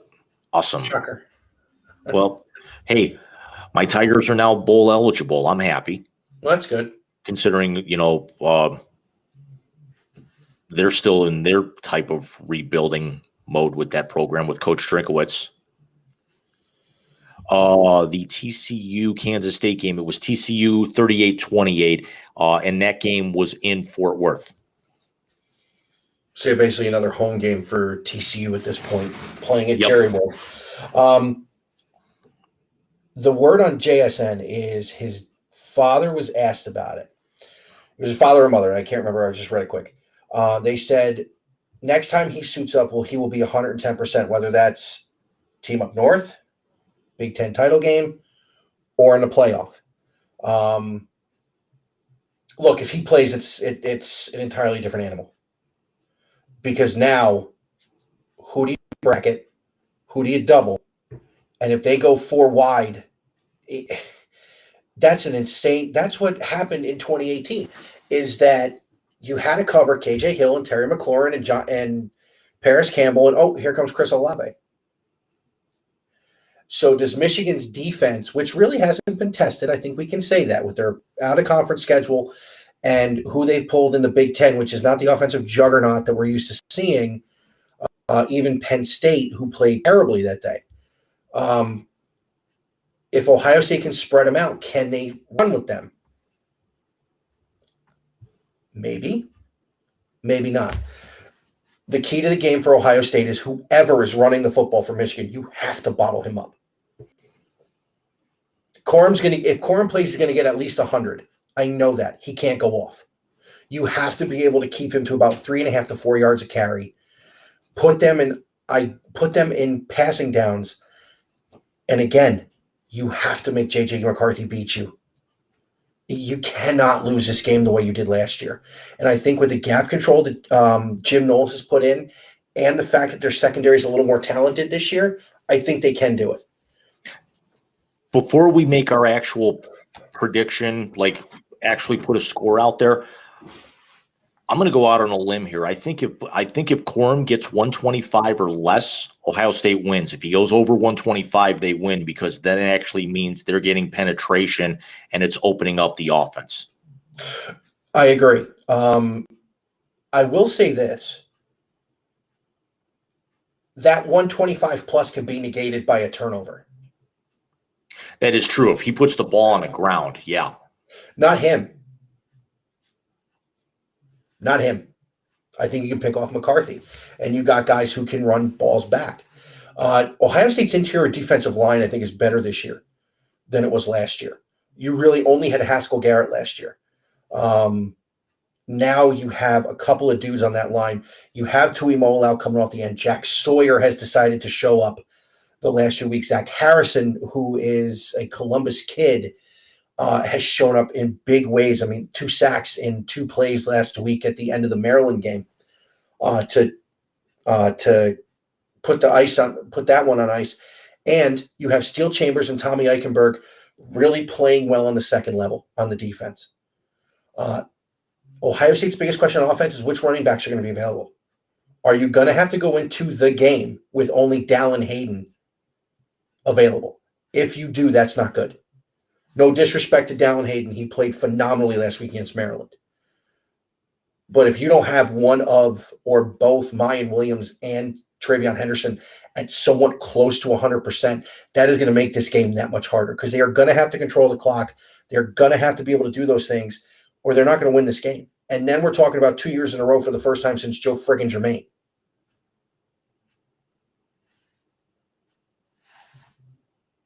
So what do you got, Jim? You know where my heart's lying with this game. I know. If let's be 110% transparent here. If I had my way, it'd be Michigan 56-0. And then that actually means that Ohio State doesn't even get a single friggin' vote for the CFP. But in a great world, it would be. I mean, it would be a great game. How much of it I'm going to watch is whether or not I'm actually, if I'm going to have my car or not, what time I'm going to have to leave for that. They said it could actually even be until Sunday. But I could see this going I could see this either going Michigan like 27-24, or I could see this going Ohio State 37-20. It's leaning one of those two ways. I don't see Ohio State winning that 27-24. I'm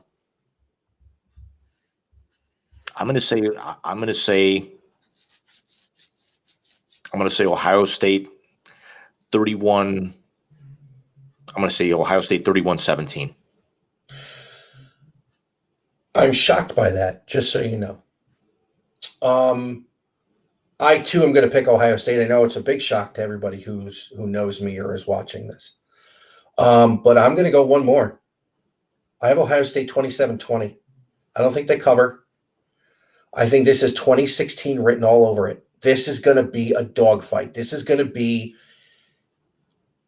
the kickoff of the second 10-year war because these two guys aren't going to go anywhere. And Ryan Day doesn't like Jim Harbaugh, and Jim Harbaugh doesn't like Ryan Day. The difference between this and the 10-year war back in the day, little history lesson for you, and I'll send you that documentary I meant to send you the other day. Bo Schembechler worked for Woody Hayes at Ohio State. He had 3 pairs of gold pants from working at Ohio State. He played for Woody at Denison and then worked for him at Ohio State. And he didn't even have to sell them for tattoos. No, shut up. Wait a minute. Hold on. Yes, they sold the gold pants for tattoos. Meanwhile, your team had Murder Inc. on it. Did I actually say they were my team? Florida? That is true, but that was after. He was already in the NFL by then. You think that was his first body? Did you watch the Netflix documentary on that? Never mind that. How about they had a team led by the closest thing to Jesus football's ever had, Cam Newton, Aaron Hernandez, all those dudes were on that team, and Tebow was running the show. Yeah. You had Scam, the Killer, and Captain Religion. But you can also thank me personally for that, because if it wasn't for that team, you don't get Herb. That's true. They drove him to nearly kill himself, and then he decided to go to Ohio State. I almost reshared my Facebook meme. You were sharing all of your crap. I almost shared the one about Herb faking a heart attack to be able to get out of this game. In all seriousness, he has said time and time again he was not going to coach again until Tressel got fired, and he was at his parents' house in Ashtabula County, and his dad told him to take a job. He wasn't going to take it. Who thought Tressel was going to leave? Tressel was a lifer. So let's talk some chaos before we close up. Oh, tonight. this is great. Before we talk chaos, it was 4 years ago tonight I did my first ever Ohio State Michigan preview. The next day, I saw maybe the greatest quarterback performance in the history of this game. A flawless day from a man who is no longer with us. For those of you who don't remember the day, Dwayne Haskins threw for nearly 400 yards and a game record 6 touchdowns and a flawless performance against the number 1 ranked defense in the country, with guys like Rashawn Gary and Chase Winovich on that defense, and he made them look silly. DH is no longer with us. We lost him earlier this year. The Scarlet and Gray got more to play for tomorrow. It's the first time this game is in the shoe since Dwayne Haskins led them to that historic win and sealed up Urban's final game in the 7-0 run that he had at Ohio State. So my heart's heavy thinking about that. I know Buckeye Nation's heart's heavy thinking about that the last time we saw these two teams play in this field, the guy who commanded the field is no longer with us. So let's get to some chaos after we just had our moment there. Let's also think of real quick before we get into this. You actually mentioned, this game on the field. This is also uncharted territory for that's also got to be sitting in the back of the minds of those guys in the Columbus locker room. This is the first time that they're actually going to be on this field in this game, coming off a Michigan loss in over a decade. In exactly a decade. Because it was the 2012 team. They lost in 2011, Fickle's year, and they won in Urban's first year. That's the great meme of Zach Boren just wiping out Gardner. And he gets up and he pumps his fist. Now, going back to the stuff I was sharing, I think the one from yesterday was great. The one that you and I almost wanted to kill each other over, I thought was hysterical, especially the second two in that list. Right? Take away the first one, and the second two, that was funny. Because I shared that meme in 2010. Maybe we'll let you guys in on what it was next Sunday night. Yeah, because it's a little less tame. I think a little less. A lot less. Now that we actually have our own channel. All right, so let's talk chaos. So here's what I was thinking, and this is what I told Jim the other night on the phone. I told Creedies this tonight. I think Notre Dame wins tomorrow, which would eliminate USC. No, I'm sorry. In my scenario, USC wins tomorrow. I just think Notre Dame's going to win, and USC wins the Pac-12. TCU loses on its way to either tomorrow or in the Pac-12 or Big 12 championship game. Georgia beats LSU. Here's chaos, kids. At that point in time, the only four I think you can put in the playoff are Georgia at 1, who is now run the table undefeated and won the SEC. This is if Ohio State wins tomorrow. Ohio State wins tomorrow and then rolls either, oh, by the way, I think it's going to be Purdue in the Big Ten championship game. Could we see 80 in a conference title game? Yeah, Purdue's tough, though. They like to be a pain in the rear end. At 3, you would have the Pac-12 champion USC Trojans, and at 4, you would have the one-loss non-conference champion Michigan Wolverines, which could set up maybe the most anticipated national championship game if it comes off in the second biggest city in the country, in the second biggest media market in the country. You could have an Ohio State Michigan national championship game in the CFP on a neutral field. We will really see who the better team is then. But Jim, having said that, what level of insanity would that get to? First of all, you'd be insufferable for the next 5 years. Yes. The hell with that the summer of 23 alone. What if I got this right, or they won the title? Yes. Okay.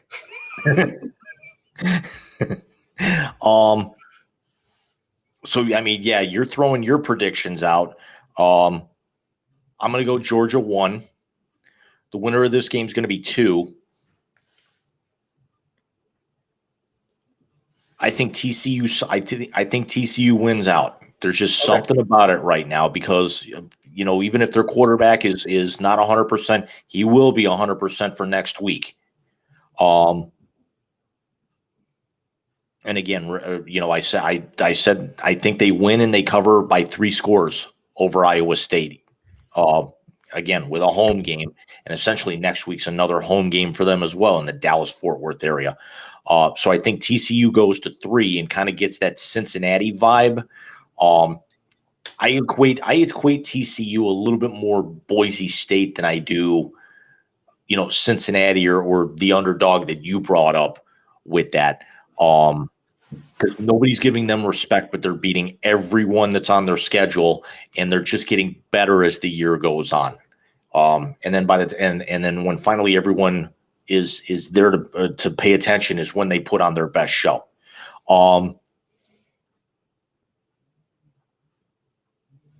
That 4 is very tricky though, because I have a very, very, very big problem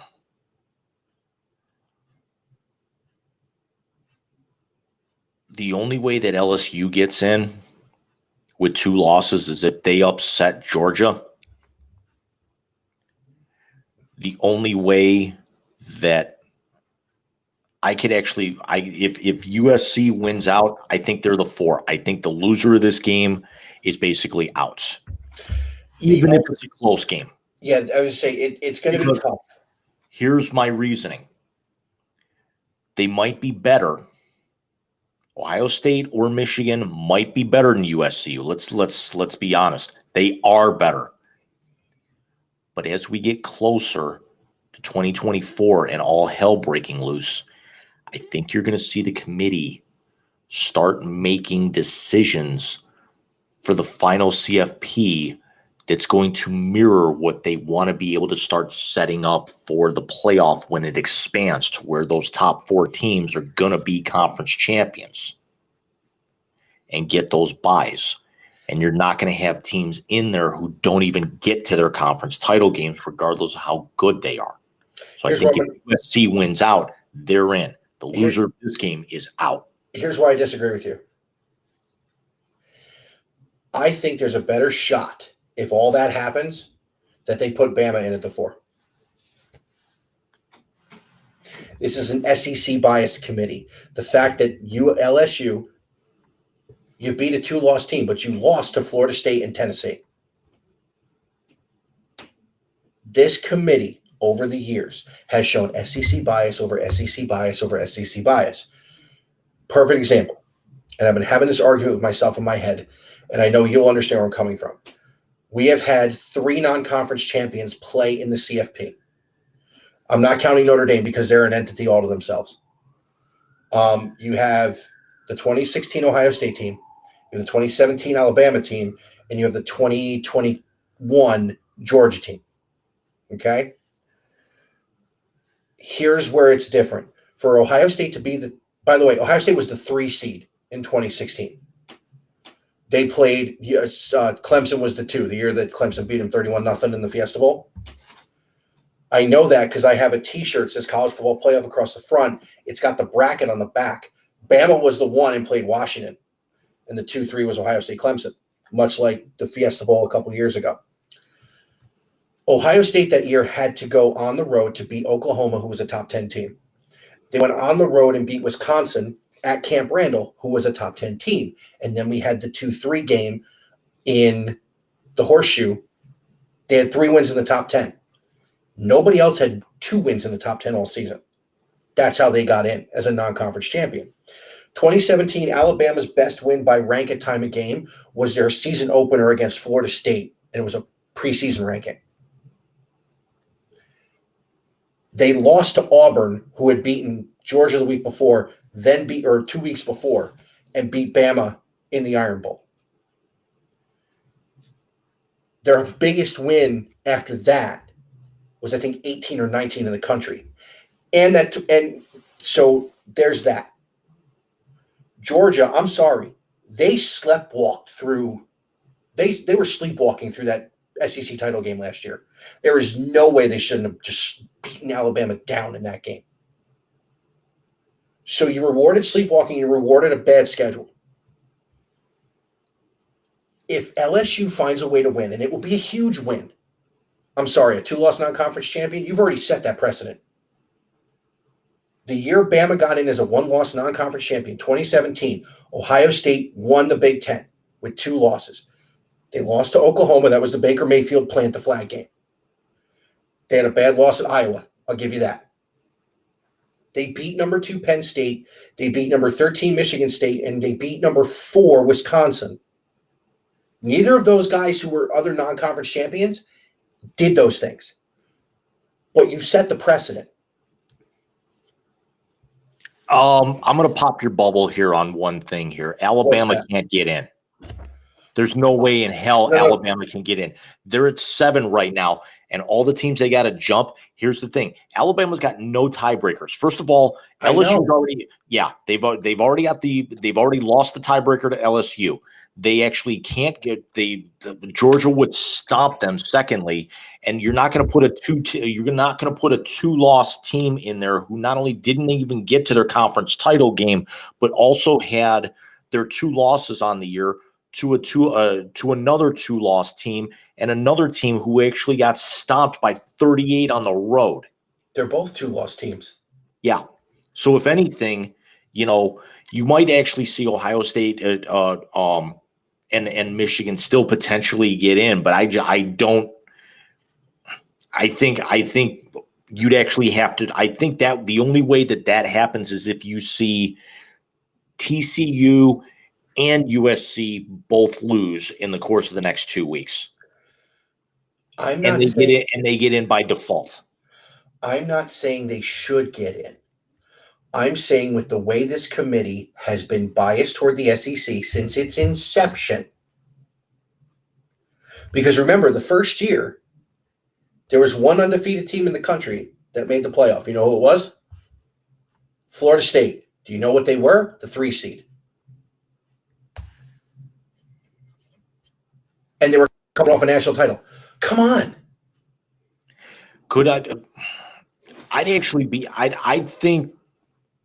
I think honestly, it's more likely that Clemson at 8, at 10-1, if they run out and TCU and USC both lose in front of them, that Clemson jumps up to the 4 if they win the ACC. I think the committee would much rather have a conference champion who may not be the strongest team as opposed to a 1-loss team who didn't even get to their conference title. I'm not disagreeing with you. I think I've always said that it should be conference champions. Even the year Ohio State got in as a non-conference champion, I personally believe it should have been Penn State. They won the conference that year. And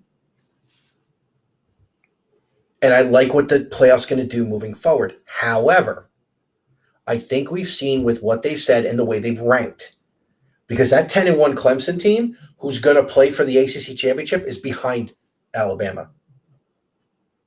We see how they rank. The SEC has premium spots every single ranking. That's what I'm afraid of.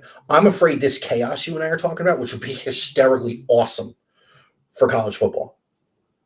This chaos you're talking about is going to lead to something overly stupid that is going to turn this playoff committee into nothing more than a BCS computer. Yeah.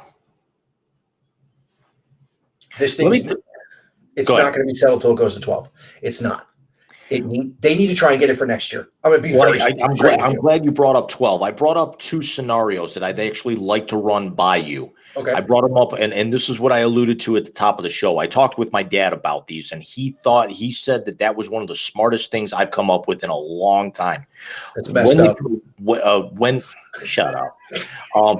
When this expands to 12, your first four that you're going to get buys, conference champions regardless. They've already said that.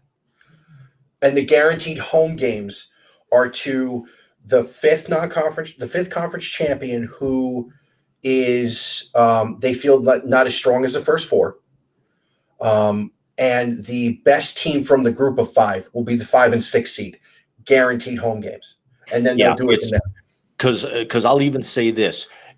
I don't think they kind of go like how I think they actually set it up a little bit more like how the pros would, is that you've got your three divisions in the NBA. You got your four divisions in the NHL. You've got scenarios where you could have 4 conference champions, 3 of which are undefeated. The other one's got 2 losses, but yeah, they actually get their bye. They get that bye because they won that conference title, even though there might be 2 or 3 at-large teams that only have 1 loss, or they might even be – well, then again, there wouldn't be another at-large team that would be undefeated. But you've actually got – you'd seed your first 4 like that. And I know that a lot of people have said this, and I'm going to piggyback off of it. You don't start the rankings until at least week 6. We're talking AP, coaches, all of it goes away until week 6, because that's the thing, is a lot of these, the way that these things are set up right now, you had Texas A&M, who was ranked 3rd at the start of the year, fell all the way out, came back up, came back down. Notre Dame was 5th, fell all the way out, got themselves back up to 15, which is actually now helping out Ohio State's strength of schedule here with this. If you eliminate all of that crap until the middle of the season, where you're now into conference play, at that point, you eliminate any of this preseason crap of teams losing a game early, falling out, rebounding, and everything. You don't have your SEC or your Ohio States or your Michigans. They don't get that preferential treatment at the start of the year based off of where their ranking is, where if they lose a game, Alabama lost to Tennessee and fell the way that they did, and then Tennessee loses the following week. Tennessee should have fallen completely outside the top 10 after that shellacking, and they only fell exactly. There's no reason for that because, again, of where the preseason bias was. So here's and I agree with you. I will piggyback on that and say I hope to God the first year of the playoff, Alabama or one of the Southern teams has to go north. And if I'm Ryan Day or Jim Harbaugh or Jim Leonard, who's the interim coach, and I think will be the head coach at Wisconsin, or anybody else, you got to have a Southern team come up, and you don't go neutral site. Don't go to Indianapolis to the Dome. Make them play it on campus in December. Make these boys earn it. The second thing I will piggyback on that, I agree with you with the preseason rankings. I think they're a joke. Don't get me wrong. 2 versus 5 was fun with Ohio State and Notre Dame.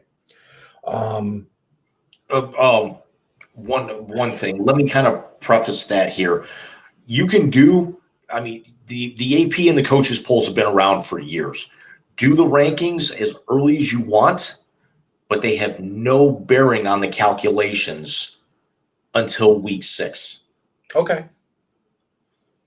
They mean nothing. That's probably a better idea. Because they need something to write about. So, yes, I can see them doing something like that. Going back to what I was saying, I don't like preseason rankings because of things like Bama gets in because they beat the number 3 team in the country. Well, the number 3 team in the country that year had to play a game, play a makeup game the week after conference championships become bowl eligible. But there's your strength of record game. People were complaining in Dwayne Haskins' year, Ohio State went down to Texas and beat TCU in Jerry World. And they're like, oh, it's a neutral site game. No, it's not. It's a 40-minute drive. I consider home. Yeah, this is why stuff like this is a joke. We didn't need 2 versus 5 Ohio State, Notre Dame opening game of the year mean that much just because, again, you don't know how good these teams are. This is why Iowa State beating North Carolina in basketball earlier today and North Carolina number 1, not it. Sure, it's a number 1 getting knocked off early in the year. But in the grand scheme of it, who gives a damn? Because Iowa State's a very good team. North Carolina, they're defending national champions. And I know we're getting off of this, but it's the same thing. And in college basketball, it's a lot more evident than it is in college football because these early rankings don't mean a damn thing. No, but college basketball also, when you get to the tournament, is where you see the cream really rise to the top. Right, but do the rankings mean anything? No. Exactly. Ratings. You had Gonzaga, undefeated a couple of years ago. Sure, they got on the 1 line. They went out in the second round, the second or third round. You had St. Joe's, who was the number 1 team in the country, and then was on the 1 line and went out in the second round. You can never predict this stuff. That's why when the tournament comes, that when they pick the field of 68, the rankings don't mean a damn thing, which is how college football should be. And I think when they start picking the 12, it's going to get to that point. Now, I will say this. Reese Davis did an interview today from his hotel room in Columbus because game day is at the game for tomorrow. He thinks that the expansion of the playoff is going to hurt college football. He said because the regular season is something unique, and he's right. But college football is also the only sport where you have multiple national champions who win the whole thing, who didn't win their conference. It's happened 4 times since the AP poll came into effect in 1937. Do you want to know what those 4 times are, James? I know the Buckeyes are in here at least once. They won the Big Ten every year. They won the championship.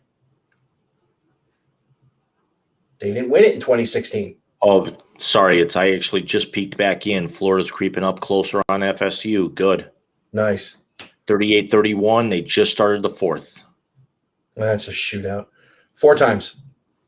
The first one was the University of Minnesota. The first year of the AP poll. The second time, 2011, when Alabama played LSU after losing to LSU earlier in the season and not qualifying for the SEC championship game, or as I like to call it, the game that got us the playoff. Number 3, 2017, Nick Saban's second national title without winning the SEC, and then last year. So 3 times in the modern era, you didn't even win your division. Oh, no, you didn't. 2 times. You didn't even win your division. And you didn't qualify for your conference championship game, but you can win the national title. Yeah, but the convex of that argument was Georgia was the number 1 team in the country all the way down until that Alabama game. So really, if they lost that game, how far were they really going to fall out? But here's the other question. In every other sport in the world, would they have played for a national title? or for a championship? No. The Warriors were 73-9. If they would have not blown, if OKC wouldn't have blown the 3-1 lead, would they have played the Cavs in the finals that year? No. If they shouldn't have in the to begin with, because Draymond should have been suspended at least 2 games for kicking Steven Adams in the nuts. I agree. So if OKC doesn't blow that lead, does Golden State move on? No, they're done. No. In hockey, if the Sabres or if the Blues are playing in the Western Conference Finals and the Avalanche beat them, do the Blues get to play for the Cup? Right. In baseball, did the Atlanta Braves go to the World Series because they played 800 ball to catch the Mets? No. They lost in the playoffs. College football is the only one where you don't have to win anything to play for the national championship because of a committee or a computer. John's doing the FCS tomorrow. It's the only playoff in college football there is. This is still going to be an invitational. It's just going to be 12 teams instead of 4. Well, I mean, you've got playoffs in Division 3, Division 4, Division 2. You know what I mean. Yeah. You know what I mean. The lower divisions. Well, here's the thing. I'm glad that you brought that up. D1 football is the only NCAA sport at any level, including the NAIA, that the NC2A does not hand out a trophy for. Yeah, it's the playoff committee is its own thing. Right. I understand the rationale behind no playoff in D1 because you had the big bowl games. You had the Rose Bowl, you had the Cotton Bowl, you had the Peach. I get that. But we've learned with the playoff and even with the end of the BCS, you can incorporate them. That's where I think Reese Davis is entirely wrong, just because the expansion of the playoff finally puts your winner on the field, and it opens. You don't have. You take this scenario out, so now you start turning it into a little bit more March Madness. Is who's going to be. We all know in college basketball, it's first 4 in, first 4 out. They start even scheduling that like this week. Joe Lunardi starts, running that with the second poll of the year. It's but again, the rankings don't mean a damn thing at that point. College football, when we get to 12, it's going to be first 2 in, first 2 out because of those at large. You don't have to really worry about 4 because everyone who's going to be in there in really the top 8 at that point is going to actually have cemented their spot. And it's going to be 9 through 12 that you're going to be able to argue, who's on the fringe, who's going to get in, who's going to get, who's getting left behind. And this whole thing was like tomorrow has such a huge impact, which I get. It honestly does. These 2 teams, it always seems to have a huge impact. But you can make the argument that if you make the playoff better, this game has just as much impact because then whoever wins the Big Ten normally is going to get a bye. Unless the Big Ten is down, which with the way recruiting is going, I don't see the Big Ten going down anytime soon. So you're talking whoever wins the Big Ten, unless it's a team from the West who gets a gimme or who gets a gift somewhere, they're going to play for a bye. So you're still playing for the Big Ten for a chance to win the Big Ten. Will it lose some luster because it's not going to be, playoff deciding because there's 12 teams? Possibly, but only to ESPN until they lose the broadcast rights. Does it the only drawback against that is that if we get, St. Peter's as a 15 knocking off, going to the Sweet 16 last year, them against Kentucky in that first round, one of the better games of the tournament. Everybody wants to see what they were going to do next. Exactly. If you get Ohio State gets a bye. Let's look at the rankings exactly where they are right this very second. Let me just kind of go over some of the games that we just handicapped. Okay, so if we pull 12, K-State is the last team in. But hold on. What if K-State like met like Clemson, and let's say K-State upsets Clemson and then has to go to Georgia? Not a whole lot of people are really going to care about K-State and Clemson because they know – I'm sorry, K-State and Georgia because they know Georgia's going to wipe the floor. That's where I think a little bit of the apprehensiveness for – I think that's the only thing that purists – about keeping it at 4 or at the very worst 8 lies is because it's a lot more cut and dry with college football than it is with college basketball. I think NIL is going to change that. Number one. Number two, I think with NIL, you're going to see guys, look at the number 1 recruit in the country this year went to Jackson State. Yeah, well, he's probably going to transfer if Deion jumps. Probably. Of course, so are Deion's 2 kids. But here's the thing there. So if you did the top 12 right now, remember, you're inserting someone else at number 3. Because Michigan's not in the lead in the Big Ten. They're not the highest ranked one. So it would be Georgia, Ohio State, TCU, and USC would get the buys. Right, but I mean, I'm looking at exactly, before anything plays out tomorrow or whatever. I'm actually just looking at everything right now, the way that the 12 are sitting right now. So was I. But remember, if Ohio State being the higher ranked of the 2, they're putting them in as the Big Ten champion when they do the mocks for right now. Michigan would be the 7, being the highest ranked team that's not winning their conference. Okay, I see where you're getting at now. So now there's a possibility they could be a 5 because then you maybe start going at large. Conference champions get the top 6 seeds. The 5 Power 5s, the best conference champion from the group of 5, get the top 6 seeds. So that means Michigan would be a 7. Okay. So you push everyone down. LSU would be probably an 8.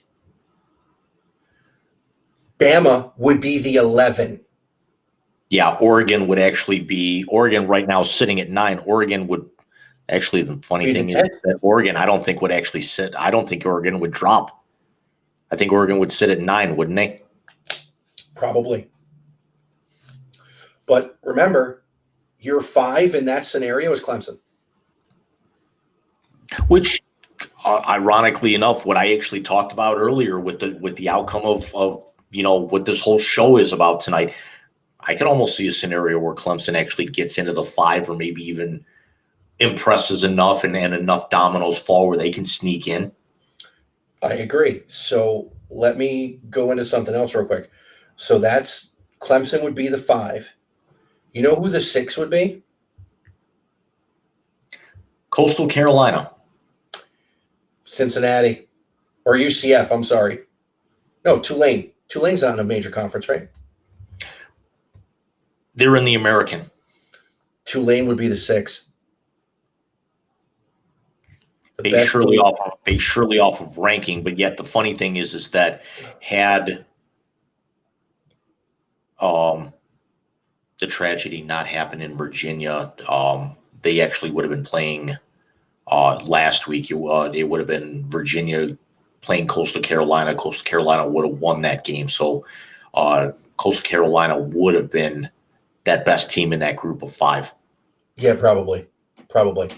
And again, I just went off what was on there.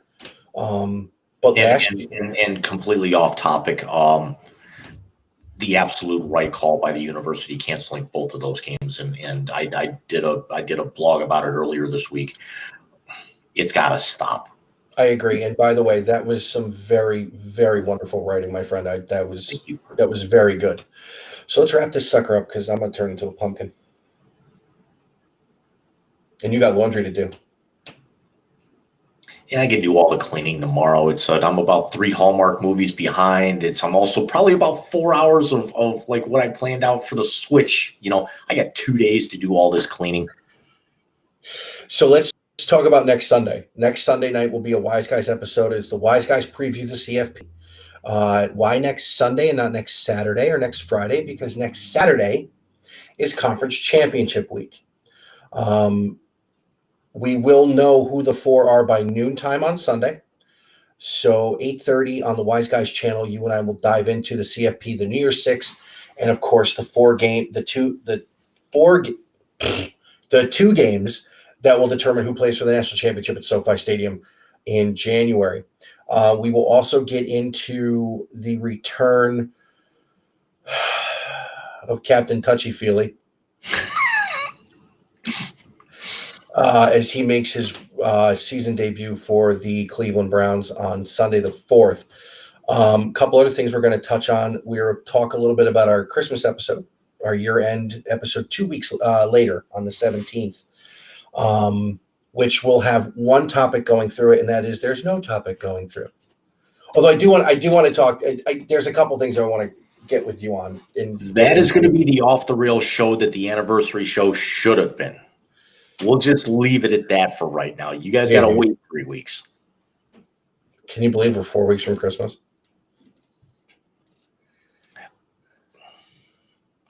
I have only 3 people left to buy for. I'm done. Yeah, I'm missing ideas for the last 3, but yeah, when I get paid later on this week, they're getting done. Somebody needs to check their mail probably sometime by the like in the next week. Dude, come on, man. I can go like all ASMR here. I watch way too much Twitch late at night. I'm sorry. We're gonna call you Deep Throat anyway. Oh my God! Damn it! You had to bring that. You had to call me that right after what we were going to talk about on the 4th. Hey, you wanted to drop the Charlotte jersey. I'm going to drop that, and I'm actually going to go back and try and recut that video later this week. I'm going to actually do it this weekend.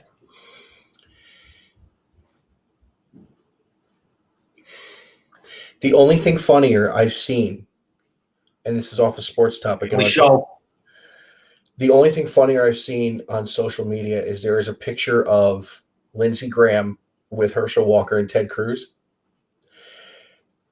Somebody put a picture of or Eddie Murphy and the 2 old guys from Trading Places and said, "Someone tell me the difference."